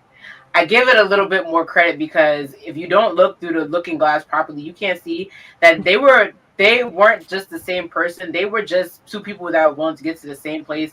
John Cena was just a little bit more commercial than Punk, right? Like, who's going to take a kid out of Chicago and literally go, oh, he's going to be our main eventer? Like, the only person who really saw that in him was somebody was Paul Heyman, because Paul Heyman could see the beauty within the mess, right? So, I think Cena entertained Punk's conquest for as long as he could, because he was like, all right, kid, you got something to prove. And mind you, they were like around the same age and you're calling me kid. That's wild. Like that, I will never forget that first promo. Like, we're around the same age and you're calling me kid, John. Like, now you want me to violate you. And it seemed like no matter how much grace John tried to give him, like, mind you, John Cena had to take, he said at Night of Champions, the last championship match they had, it was interesting, it was Night of Champions. He said, I'm going to walk into Boston and I'm going to take that belt back. And Punk was like, okay, sure. And it was just literally the same thing. It was just a bunch of back and forth. And he took that L in Boston, which I don't think that's even happened. And I don't think that's ever happened before that either, if my memory serves me correct. Like, he took an L in his, he took an L in his hometown. So, and then you hear about how the nice things Punk had to say about him. Like, listen, I don't think there's anybody who, if they look back at it, has ever elevated my career. So when you meet like rivalry and tit for tat versus elevation, or help somebody grow, because let's be real, without John Cena's feud, without somebody like CM Punk going up against John Cena, who would have really paid attention to CM Punk the way they paid attention to CM Punk? Somebody who went across that mold that was like, listen, I know this is about me. And John Cena could have came back with some stuff. He literally said, like, listen, Punk, like, I want to give you grace, but you don't even know who you are. You change your ideology more than girls change their hair weave. Like, you change your ideology so much, I don't even think you know who you are. Because the thing about John Cena is he became the measuring stick. Right. So if you wanted to get the rub, throw them against John Cena. And now I think WWE has done a better job of building other stars to do what John Cena can do to an up-and-comer. But John Cena was it. That's why the open challenge was such a star-making thing, where it was like, nah, like, you want to prove yourself? Like, how about you, Yeah. Because I agree. It's almost as I think if his he was best a dance kingmaker. partner. Right. I agree. I think, but all in all, I agree with y'all. His best like dance partner was Randy Orton at the end of the day. Also, Kevin Owens got him in there. But I will say, by the time that Kevin Owens and Randy Orton's, by the time that Kevin Owens and AJ Styles came along, right, as opposed to him and Randy Orton in their first part of their primes, the business changed. We're coming off of the NXT era, where the wrestling and the graps of it was more accepted. That his fans are getting older, so now his fans want more of an appetite besides the quote unquote 5 moves of doom, and that was the part that always sucked about the mid 2010s, the late 2010s, was that CM Punk wasn't around. I was like, dude, you literally was this is the fruits of your You labor. would have loved this. We wanted He would have loved it. Yeah, like we don't get AJ Styles, Daniel Bryan, or Kevin Owens or Sami Zayn without CM Punk going off. You know, Or Finn Balor. One of my favorite matches that was ruined was John Cena and Daniel Bryan at SummerSlam 2013. You know, it was just a beauty. And then boom, Bryan hits the the knee to the face, and then he beats Cena clean. And that was a thing back then too. Oh my goodness, who's gonna be? Nobody beats John Cena clean, you know, not even CM Punk, you know, and Daniel Bryan did it. But you know, it's always been fun to just, you know, watch his career and watch his career evolve. Right. A couple people on Twitter mentioned Edge. Yeah. I think so too. Is that one of his? I think it's the same thing with.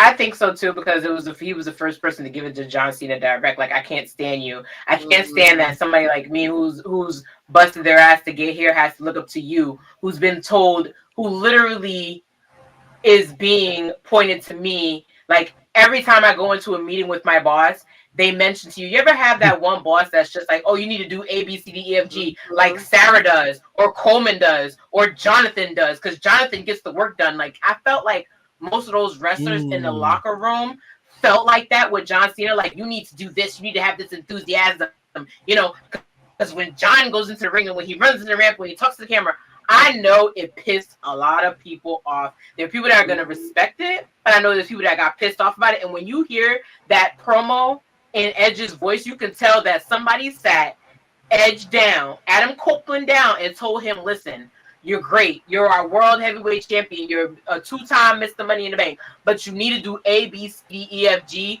the way that John does. And he was like, oh, fuck this. And went out there and probably said it with his chest. I think after that, their feud got better. After that promo. That live promo. The hardest thing about the reason why it's kind of also hard to put Edge in that category, because he definitely deserves to be in there. But when you think about it, Edge spent majority of his time as a babyface, being kind of the John Cena for SmackDown. While John Cena was turning it up and doing this thing on Monday Night Raw, Edge was on SmackDown holding it down, you know, in his feuds with The Undertaker and whatnot. So it's like, yeah, you put him in that category. They had some great feuds. They had some great matchups, but it just didn't carry on as long, because once John Cena got Edge ready to be a main event player, now it's like, all right, now we need you on SmackDown to hold it down. Right. Sure. What do we think about John Bradshaw Layfield? Not my cup of tea, but go ahead and make the case. Yeah. I mean, he's one of his adversaries. I mean, he's had so many. He's just one of them, in my opinion. Honestly, I get what Wolf Warrior's saying here, but you could have put if John Cena was on Raw and switch him and Batista, you would have got the same result. I can't give him credit for that, right? Not the way that I can give John Cena credit for establishing CM Punk as a moneymaker in WWE. Right. He was a main eventer when he was the world heavyweight champion and the heel, you know, when he had the long hair. But John Cena made CM Punk a main eventer. You couldn't do that on SmackDown. He had to go to Raw. He had to cut the pipe bomb through Cena. It wouldn't have worked anywhere else. Right. John Cena, yeah, he beat the longest reigning champion at that time. But if you would have put him in the match for Triple H at WrestleMania 21, we get the same results. That's valid. I agree. That's valid. Yeah, I agree with that. I don't know. He didn't have a lot of. If we're not talking about Randy or Edge or anyone else, I don't know. John Cena's kind of like bested against everyone. I think if on this last run, if he don't square up with a Braun Breaker or have one more go with Sammy or have a banger with a Carmelo Hayes or Ilya. Oh my God, if he would square off with Ilya, ciao. I think I want to be Braun should set. be the last match. Like Braun's Yeah, the one that puts him into retirement. because The same way Baron Corbin did Kurt Angle. I agree. Why do you think Braun though? Yeah, I'm Well, curious. Cena's old school to where it's like if you're gonna go out, you go out on your back and you put someone over. And who really can use the rub the most? And especially you see like this run that Braun's on at this moment, and you see like the crowd's already rocking with him. But think like a year from now when he's more comfortable in the main roster, more established, and then if he's still a heel, you're the one that put John Cena into retirement. That's gonna be like nuclear heat with the fan base, and that's someone that can really benefit from that. And then, well, real quick, I see where you're going because now that I think about it, when I think his match with Solo Sikoa, he didn't have to take that L, but he took that L, and it's helped Solo. It's along with the bloodline stuff, it's helped him in a very interesting way. So I can see where you're coming from with that. Yeah, it's process elimination. Like, who can really use it the most? Like, Gunther doesn't need it. Gunther's fine as is. Priest is good. Priest is world champion. He don't need it. Like, no, neither does anyone else in Judgment Day. A Bronson Reed wouldn't make sense, but like a Braun Breaker, that's someone that can be a future main eventer. That to me, that's the WrestleMania match I do. I believe John Cena is somebody who deserves to break that tradition of going out on your back. Final match, I lean Randy Orton one more time, but if not, Cody Rhodes. Put them two American headaches against each other. American headaches in the Garden, last show of the year in Madison Square Garden. I like this one too. Put it on. They need to save that for the TV arena. Yeah. No, so that is MSG. I agree with you, Brian. I'm sorry, but that needs to be in Boston. We'll get there. But put it in Madison Square Garden, last show of the year. You put it on television. I mean, on Netflix. You make that a big thing, right? We know this a house show, but you got to air this. And you allow John Cena to get that win over Cody Rhodes. You know, why would he need to win against Cody Rhodes? Because it's breaking tradition, right? I think John Cena is somebody who deserves to kind of go out on top. You know, so what I mean? A Trish Stratus, where Trish wins the title and goes out like that. He deserves that. Yeah. You know, even if he don't win it, I mean, I would love that, but I also want to see him and Orton do the thing, right? Wonder who's going to pass Rick, and call AEW, put Rick in the middle, let him present the champion. You know, he always want to run, he always want the spotlight. You know, I wouldn't mind Carmelo in the mix. I don't think he should be the last person, but I wouldn't mind him in the mix. He should be one of the last. Yeah, like I want Melo earlier. Yeah, you know, versus the last one. You know, so, I like the idea with Randy. I think the only problem is, in order to be like this is for number 17, doesn't Randy have to win the title a couple more times? Yeah, why not? You know, he can beat Gunther, lose it back. He can beat Cody, lose it back. How many times is Randy Orton champion?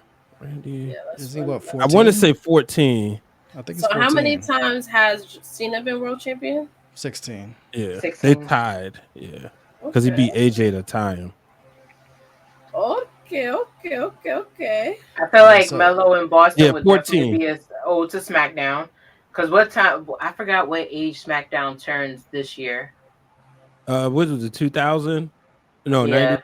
So 25, 35, 25? 25 might be right. God, yeah. I think that'd be the perfect. I think if their map aligns, because John Cena is kind of the face that made SmackDown. Let's be real. Him and Melo in a match on SmackDown. You once hyped him up on NXT. Look what that did for him. But I think it'll work. I think it will work. I want Cena Melo. I just want that before I get Cena Braun. Right. But if I they're want map Cena aligned Braun at WrestleMania though.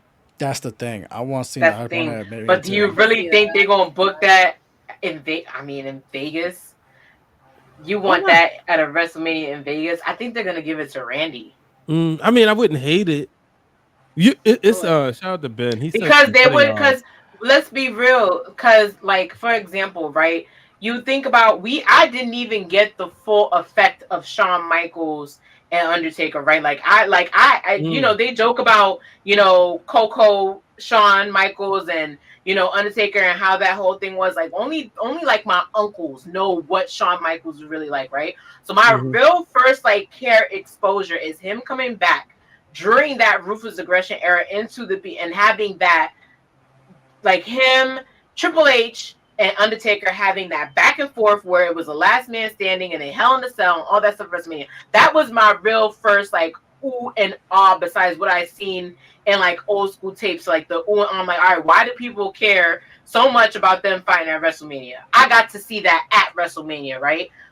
From a generation, like for example, like my nephew, right? He don't get why I'ma care so much about John Cena. All he sees this guy in a baseball cap and some jorts, like the guys that are on them hip hop videos he watch on PBS. He don't know that much about John Cena. But like when he sees his first WrestleMania and he sees the ooh and ah of it, and somebody he already knows about Randy Orton. He does a little pose on the bed. He know about him. So his exposure to that, why do everybody care about John Cena so much, would be a John Cena and Randy Orton match, and I think that's what they need to level up. If you're gonna end an era, because Randy Orton is the last of his era. Once Randy Orton leaves, that's it. Our exposure is gone. Matches in WWE history. Right, our exposure is gone. Like we're the older generation that are gonna have to tell our kids, like, oh my god, Randy Orton was so good. Him and John Cena used to tear the house down. The way that, again, the uncles look at me and be like, let me tell you something about Shawn Michaels the way and that Razor I gotta Ramon put and people all them. onto Brett and Shawn and be like, this is why they carried the 90s. I had an older guy tell me, yo, you couldn't tell me not to love Shawn Michaels. Shawn Michaels was that guy used to get his clothes, and then they used to the same when he came out with the heartbreak glasses, he was dying to have them. Like they were trendsetters. So like in that awe of it, I can't see anybody else doing that except those two. The young generation can have him on a PLE, you know, Bad Bloods. If he does decide to show up in Bad Blood, I don't know what kind of tour date he's on, but if he's gonna end his last year, that last run, and all these PLEs, he's got to do his WrestleMania match has to be against somebody to end. That's the real end of an era. Adam Copeland better come back. Be like, look, Tony, I need to do a match. Like, listen, I need to. You can always do Cena Braun at SummerSlam. Exactly. There you go.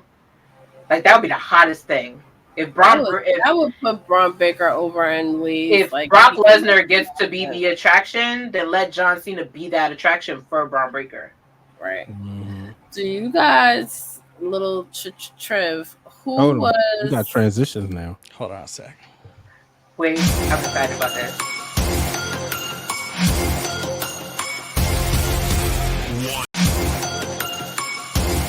Bad. Trivia. Dun dun dun dun dun dun dun dun dun dun.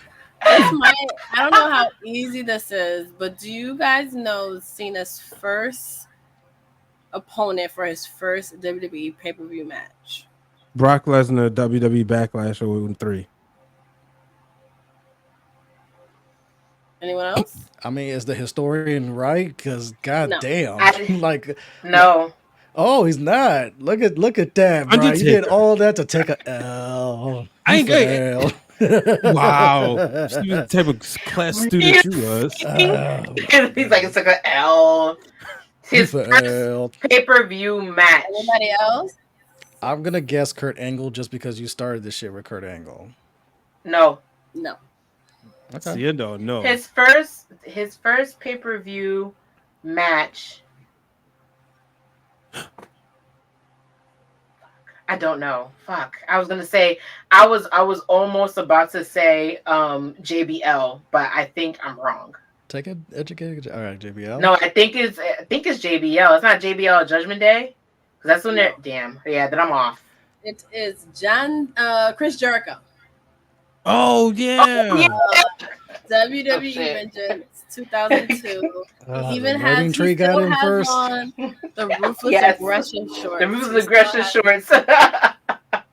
That's ass house. Did he win that? I don't know if he won. Let's see. Did John He Cena was win? booty on the inside. Oh my Daniel Bryan god! finally Took won his something. innocence personified. Danielson did won the he? Owen Hart Cup tournament. Oh, he did. Oh, Yeah. Yay! Because he's about to He retire. finally won God a damn, gold. Seindole. He is no like. He- Well, he said this. His daughter's turning 7 this year. He said he's gonna be done with his daughter turning 7. So I'm just not That's trying to kick the guy out of the building, Yeah. but he kind of said, "Listen, I have that." He was like, "I gotta go to bed. I have the exit button, and this is my exit button." Nah, Brie Bella is like, yo, it's time. Get your ass home. Get your ass home. All right, y'all want one more? I have Let's do one it. more. Who did? Can you John drop the Cena music beat? again Yay! for fun? I like Yes, it. you're I'm right. sorry. Start.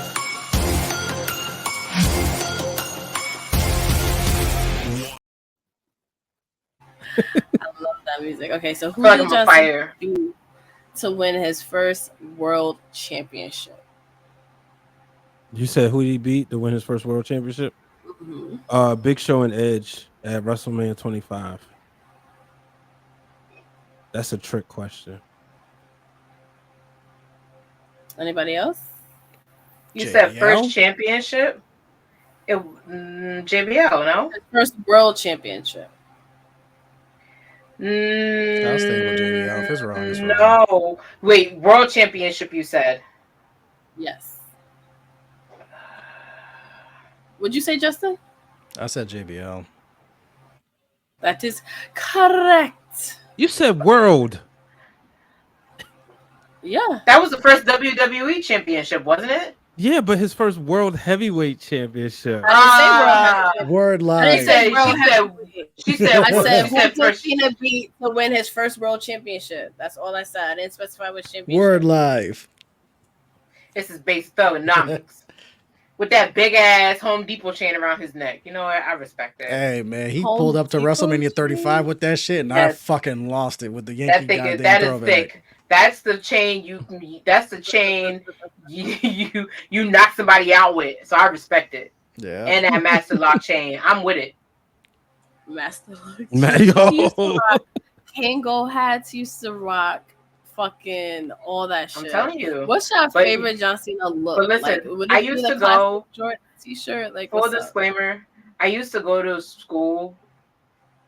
I used to go to like a very diverse school, and because they were kids that were wrestling heads, on the days where we can dress up, there were kids that had John Cena clothes on, and one of them literally took a like a big ass yard chain and had it around his neck with a master lock chain. So that's whenever I think about that, I think of John Cena, because Thugonomic John Cena had that, and he had the Word Life like ring, and one of the shirts he had was like what was it?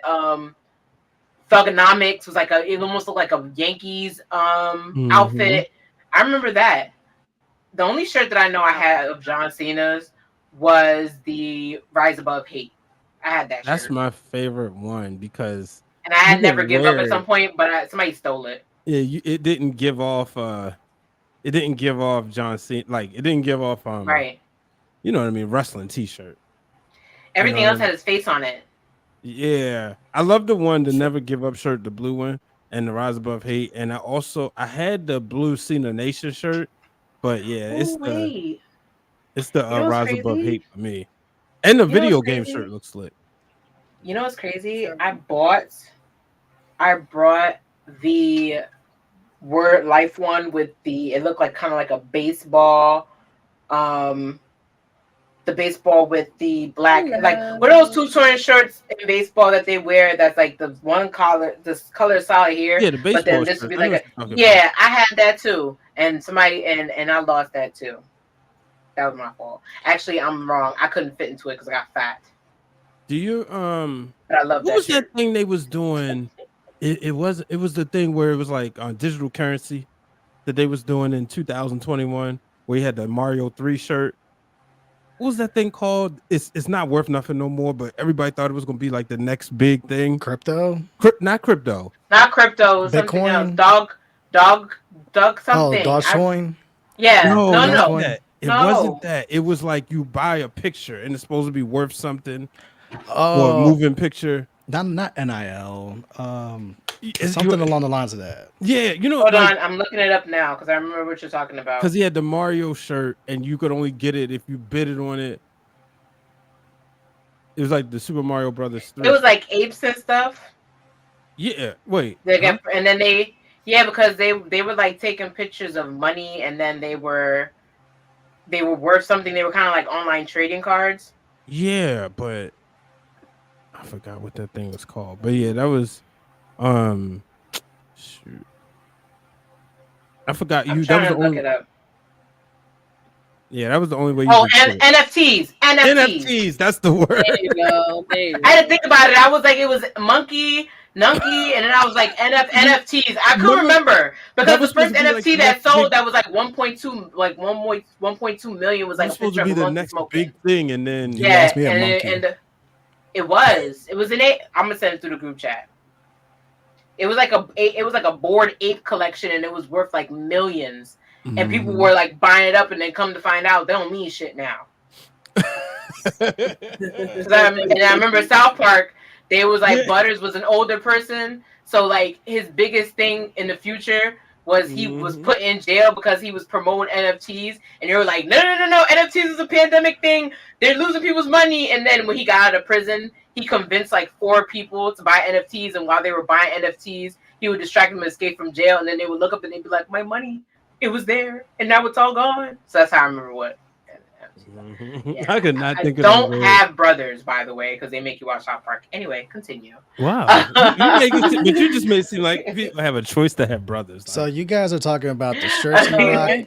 I could care less about the shirts. For me, my version of Cena was always Black George Cena, because I feel like Black George was his final form, and that's when he was doing his U.S. title runs. And it's like, all right, now it's like LeBron on the 2013 Heat, where it's like he finally put it together, he finally figured out this is his final form, and this is his best version. Like Black George Cena was not fucking around. It's like, yep, he's coming to wrestle.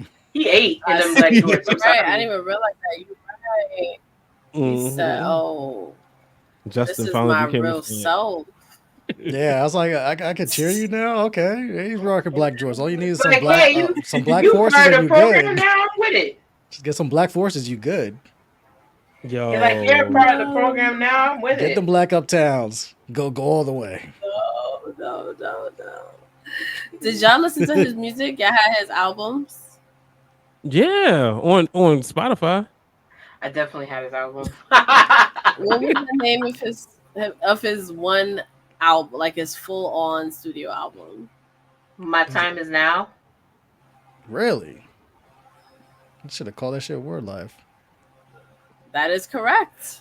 It was a Word Life? Good. No, not Word Life. Oh, My Time Is Now. But Word Life got one. Yay! Word Life would make sense, but I'll give him credit. The Time Is Now is a fucking banger. Yo, I'm telling you, it went certified platinum.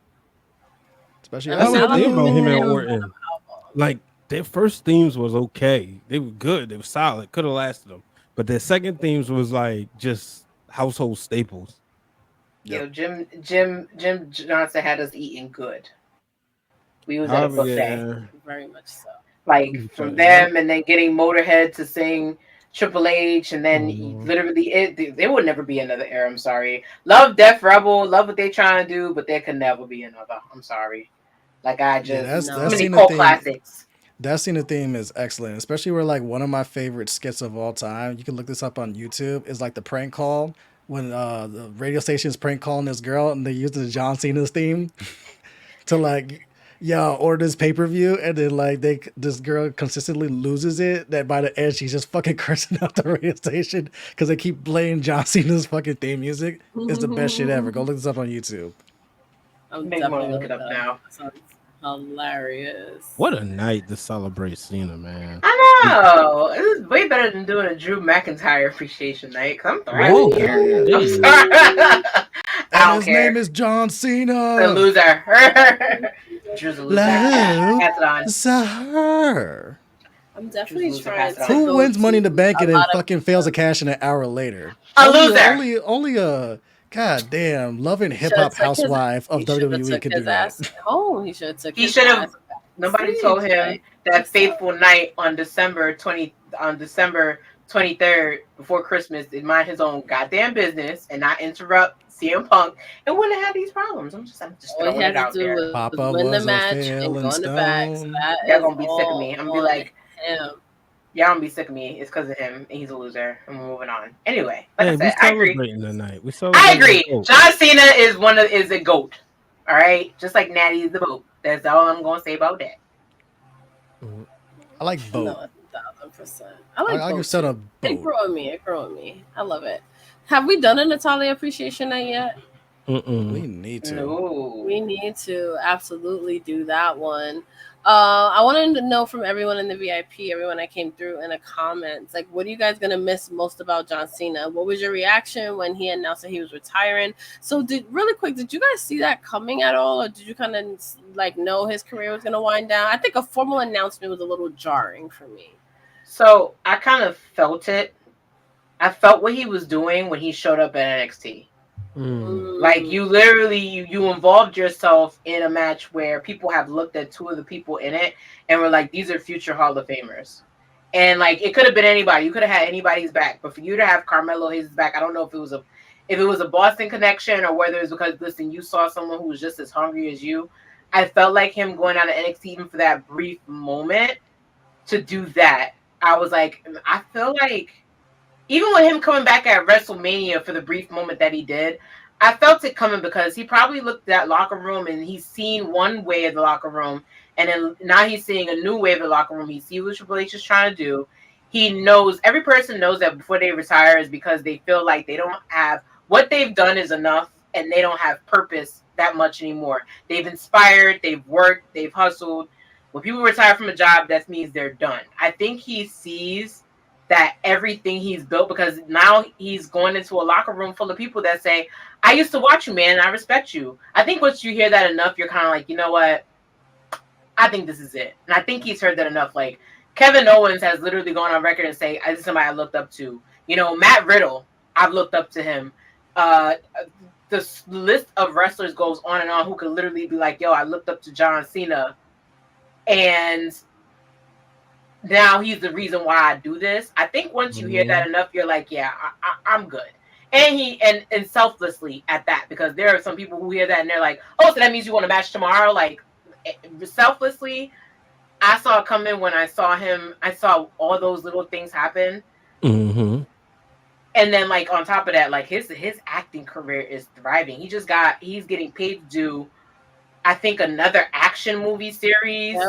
They're talking about making Peacemaker. They're renewing Peacemaker for a second and third season on Max. Like he's done everything he could do there. It's time for him to move up elsewhere and do what he's been doing. Right. I do gotta give it up to him too, because at the times that he has come back, like after competing regularly, it has been kind of perfect timing. He doesn't, he did the Summer of Cena, I think last year. Like it's never too much, just enough where we're excited to see him. He puts a couple people over. He does a couple cool promos with some people, and then he leaves. Like he doesn't overstay his welcome. He knows how to come back. So like even though he's saying he's retiring, I'm pretty sure he'll pop up just when he needs to, just like the other legends. Like he has now moved on to that side of things where when he pops up, it's gonna be great. We don't know when, but it's gonna be great. See, and Seindole hit the point with the Hollywood stuff, because that's what it was for me. Like when you're off doing Hollywood and doing all these projects, at some point, there's only certain, like what Brian and like you guys know this, like there's only so many bumps on your car before you got to hang it up. Like you don't want to, you want to go out in one piece and not have an injury take you out. And the longer you're gone, and especially Cena's not a spring chicken, to where like it's probably harder on him to be able to get in ring shape and do those 5 moves, and all it takes is just like one wrong bump, you tear an ACL or you pop an Achilles, and then you have all these Hollywood projects. You can't afford to miss out on it. And I think he was looking at what happened with Rock, and you see Batista, same thing, and these other ones where it's like, I'm into this different phase where I don't need to wrestle on a regular. Like I know it hurt us to hear the words, but it's like we knew what it was, because you see that he's gone. You seen him do all these other projects. All we had to do was hear the words, and now that he came out and we heard the words, now it's actually real. Where it's like, oh shit, he really is retiring, and it's like it happens in like sports, NBA, LeBron's not going to play forever, which is why we cherish it now. Because at some point, his body can't handle that. And you rather him go out on his own too than like with Kobe, where Kobe had like 19,000 injuries before, when he retired, where it was like, we want you to go out where we still remember you as a great versus you're going out on your back or you're going out because of an injury. Right. And we don't want that with Cena. Yeah, that's so true. I agree with that. And sometimes as fans, we're selfish because we think these guys can wrestle forever because you're seeing that's people the wrestle in their problem. 50s and 60s Yeah. where it's like, but do you, So where- you how also many- want quality of life? Do you want quality Right. of matches? Are you thinking the big picture of Right. what's best for the business? Or you're Right. going to have like a Jericho situation, AEW, where like he's still in the spotlight at the expense of like all this other younger talent that could really use that right now. Or every time like you, a Ric like- Flair where it's like, Yeah, old I man, cringe every I time don't I wanna see hear you he die. says it's my last match. Like, dude, you've had like 5 different last matches now. Can you actually? And it's not even because of like, oh, I'm tired of seeing you. Like, dude, the money ain't and the claim to fame ain't always going to be there. Like, do I really have to see you have a last match the 6th time somewhere in a gymnasium in the middle of nowhere? Or can Right. you just come to WWE and be somebody's manager and support your daughter, or wrap it up like, come support your son-in-law, please, I beg. Because as much as I love the LWO, I'm getting tired. And I'm not getting tired. Like, not everybody Spanish has to be aligned with Rey Mysterio. No offense. I understand it. I get it. But like, come pull Andrade from wherever side he's on, please. Because that would be gold. Let's And be as real. me, as a selfish fan, I want to see you go out on your own too. Like my favorite is Brett. Brett never got to have a last match. Daniel Bryan is one of my favorites. Daniel Bryan almost didn't get to have a last match. Well, now Roman, it's we him and appreciate Swerve at All Roman In. and the Tribal Chief. Roman almost didn't come back when that leukemia popped up. And so, for me, that's had a history of seeing these guys not get those last matches. Warrior came back, had that moment at WrestleMania 30, and was gone the next day. So, I want you to go out on your own too. When people can still give you your flowers, then the business takes you out. Right. That's true. That's such a good point. Like, he's literally retiring on his own terms. Like, he has a full calendar year that he's given himself and to the fans. Like, he's being selfless if you kind of think about it. Like, he's like, I'm not just gonna announce I'm retiring, and then that, like Triple H, when he announced that he was kind of retiring for in-ring competition, we didn't get a whole year of him wrestling after that. Like, that was it. That was taken like, from him. Okay. Right, You exactly. almost died. So doctor's like, nah, we're Right. taking this from you. The same way like Nikki Bella. It's like Nikki didn't get to have a last match because her body, and doctor's like, bro, you will be crippled if you take the wrong bump. No. So John really gets to go out on his own terms. I'm pretty sure he'll be creatively involved in it. Like, he really has it good. And I think he's worked hard enough to have the send-off that he wants. And he cares about the fans, and he cares about giving the fans what they want. So I'm so here for that. Like, as sad as it was when I heard it, like, I was at a family barbecue and it was announced, and I was just like, I've had too much tequila to hear this news right now. Like, I would like cry my eyes out. But now that we've done this appreciation night, like, I now love that he announced it. I love that we get a full calendar year. So we get the rest of this year, and we get a full calendar year in the Netflix era of John Cena. Like, I'm excited for us. I'm excited for him. I'm excited for the E. Like, this is going to be dope. Like, I'm so excited for that. And I'm so excited that, like, this was all love, because 10 years ago, I don't think anyone would want to have a John Cena appreciation night. I think like would be like, yo, fuck him, and like all that shit. So the evolution is real. So I love being able to do this That's tonight. crazy. We was just coming around the corner 10 years ago. Yo, right? It's like, okay, Cena, we get it now. Thank you. Right. And he endured all that shit. Were we coming around 10 years ago? Yeah. I feel like 2015, 2016 is when we really like, all right. Yeah. Agreed. Thank you, Backstage Bro. I've been waiting to shout you guys out all night.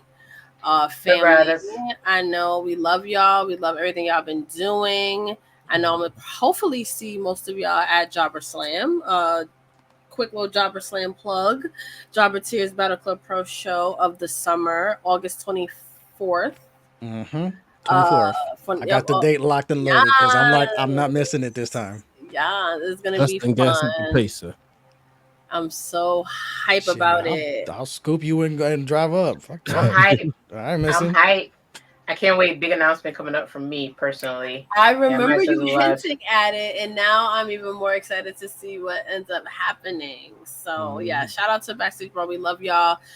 We gave Stephanie Hardy her flowers. Andre, Rakarsha, Matt, Vaughn, everyone that was in the chat, all of our VIPs. Thank you for coming through, and thank you. Our appreciation nights. It actually started from those Wrestling Girls spotlight episodes where it was like, we're going to spend the next hour, appreciating certain women's wrestlers' careers, because we need to do that. And then with fan club, as a wrestling fan club, it's only right that we, do these nights. So thank you for coming through. It was a perfect time to do John Cena's. We were actually going to do a Canadian wrestlers appreciation night because we had just come from Money in the Bank. And we were going to talk about the Hart Foundation and Kevin Owens and Maurice and Rocky Johnson, who KRISTA B was on last week. Shout out to my sister. I love you. She blew my mind with that one. I did not know Rocky Johnson was Canadian. That was huge. Like Canadian. Wait, what? Canadian. Yeah. Apparently, yeah. He's he hitchhiked from Canada because of him, and he almost killed his stepfather. Okay. Yeah. Didn't realize too. It took me. I didn't realize that Santino Morello is actually like resides in Canada. Canada. And shout out to Ariana Grace for getting to wrestle in front of her friends, family, and her siblings. I thought that was really cute. I love those kind of things. Dope.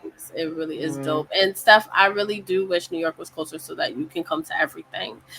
But yes, Jobber Slam will not be the same. It is a family reunion. Everybody who is not there will be there in spirit. We will be celebrating everyone and all of our big ass wrestling family. Yes, Akarsha, I really appreciate all of you. I do hope to see some of you at Jobber Slam, but before that, I will be in Cleveland for SummerSlam. God is good. So if you are going to be in Cleveland, come let me know, because it's also Brian H. Waters' birthday weekend, or pre-birthday weekend. Ooh. So if you are around, like, maybe we can celebrate. You know what I'm saying? Westside Gun is throwing an event. That wrestling club, what is it called? Wrestling Nightclub is doing an event in Cleveland as well. So Ohio about to be lit in a 2 or 3 weeks. So those wrestling girls will be there. So look out for us. So KRISTA B and I did a Ruthless, to answer your question, Backstage Brawl, KRISTA B and I did a Ruthless Aggression series for the women. We have not done an appreciation night in the fan club yet, but we will put that on the list because I would love to do that. Maybe I'll watch the Ruthless Aggression series on Peacock first, and then maybe we'll do that because I think that would be dope. And yes, Brian's birthday celebration last year was super, super dope. So we'll see what we do. We see what we do this year. We might do in Cleveland, might do some in New York. We might, just celebrating all of August. We'll see.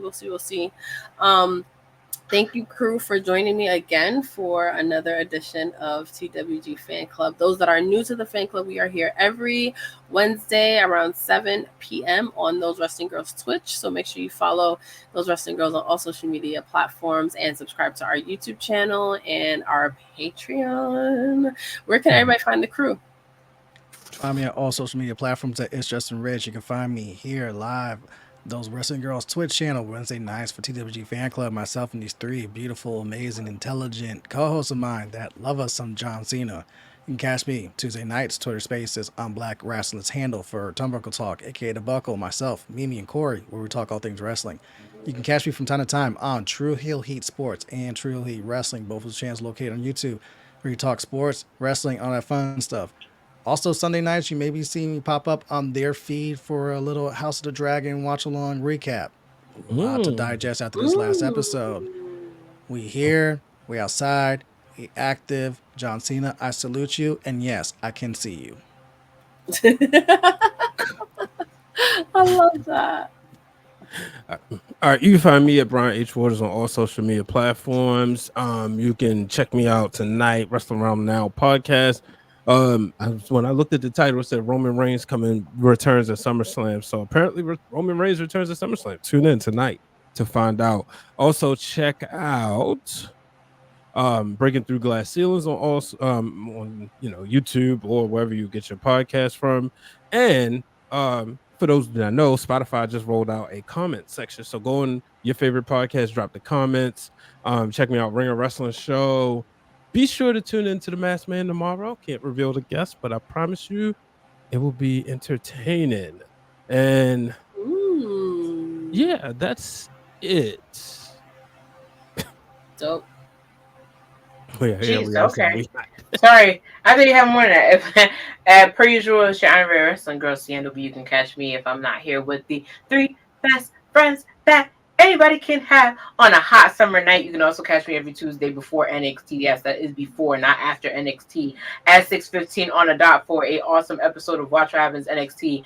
Do tune in. The past stream is live on Watch What Happens NXT on Instagram. I will be uploading some clips. Also, you can catch the past live stream here on the Those Wrestling Girls Twitch and YouTube channel, where I actually react to listening to I Believe in Joe Henry in full, because I did not know it turned into a Creed theme song right after you do the Paris and Tokyo stuff. I also react to why I believe that Ethan Page's win, although very controversial, was the right call to make for the NXT brand, and why don't we have any stable heels right now in NXT? But you won't know why I feel that way unless you watch the past stream. And I will see you guys every Tuesday. Stay cool, stay warm, stay active.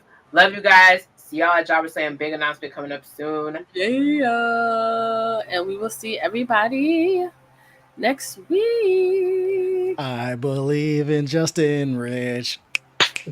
I believe.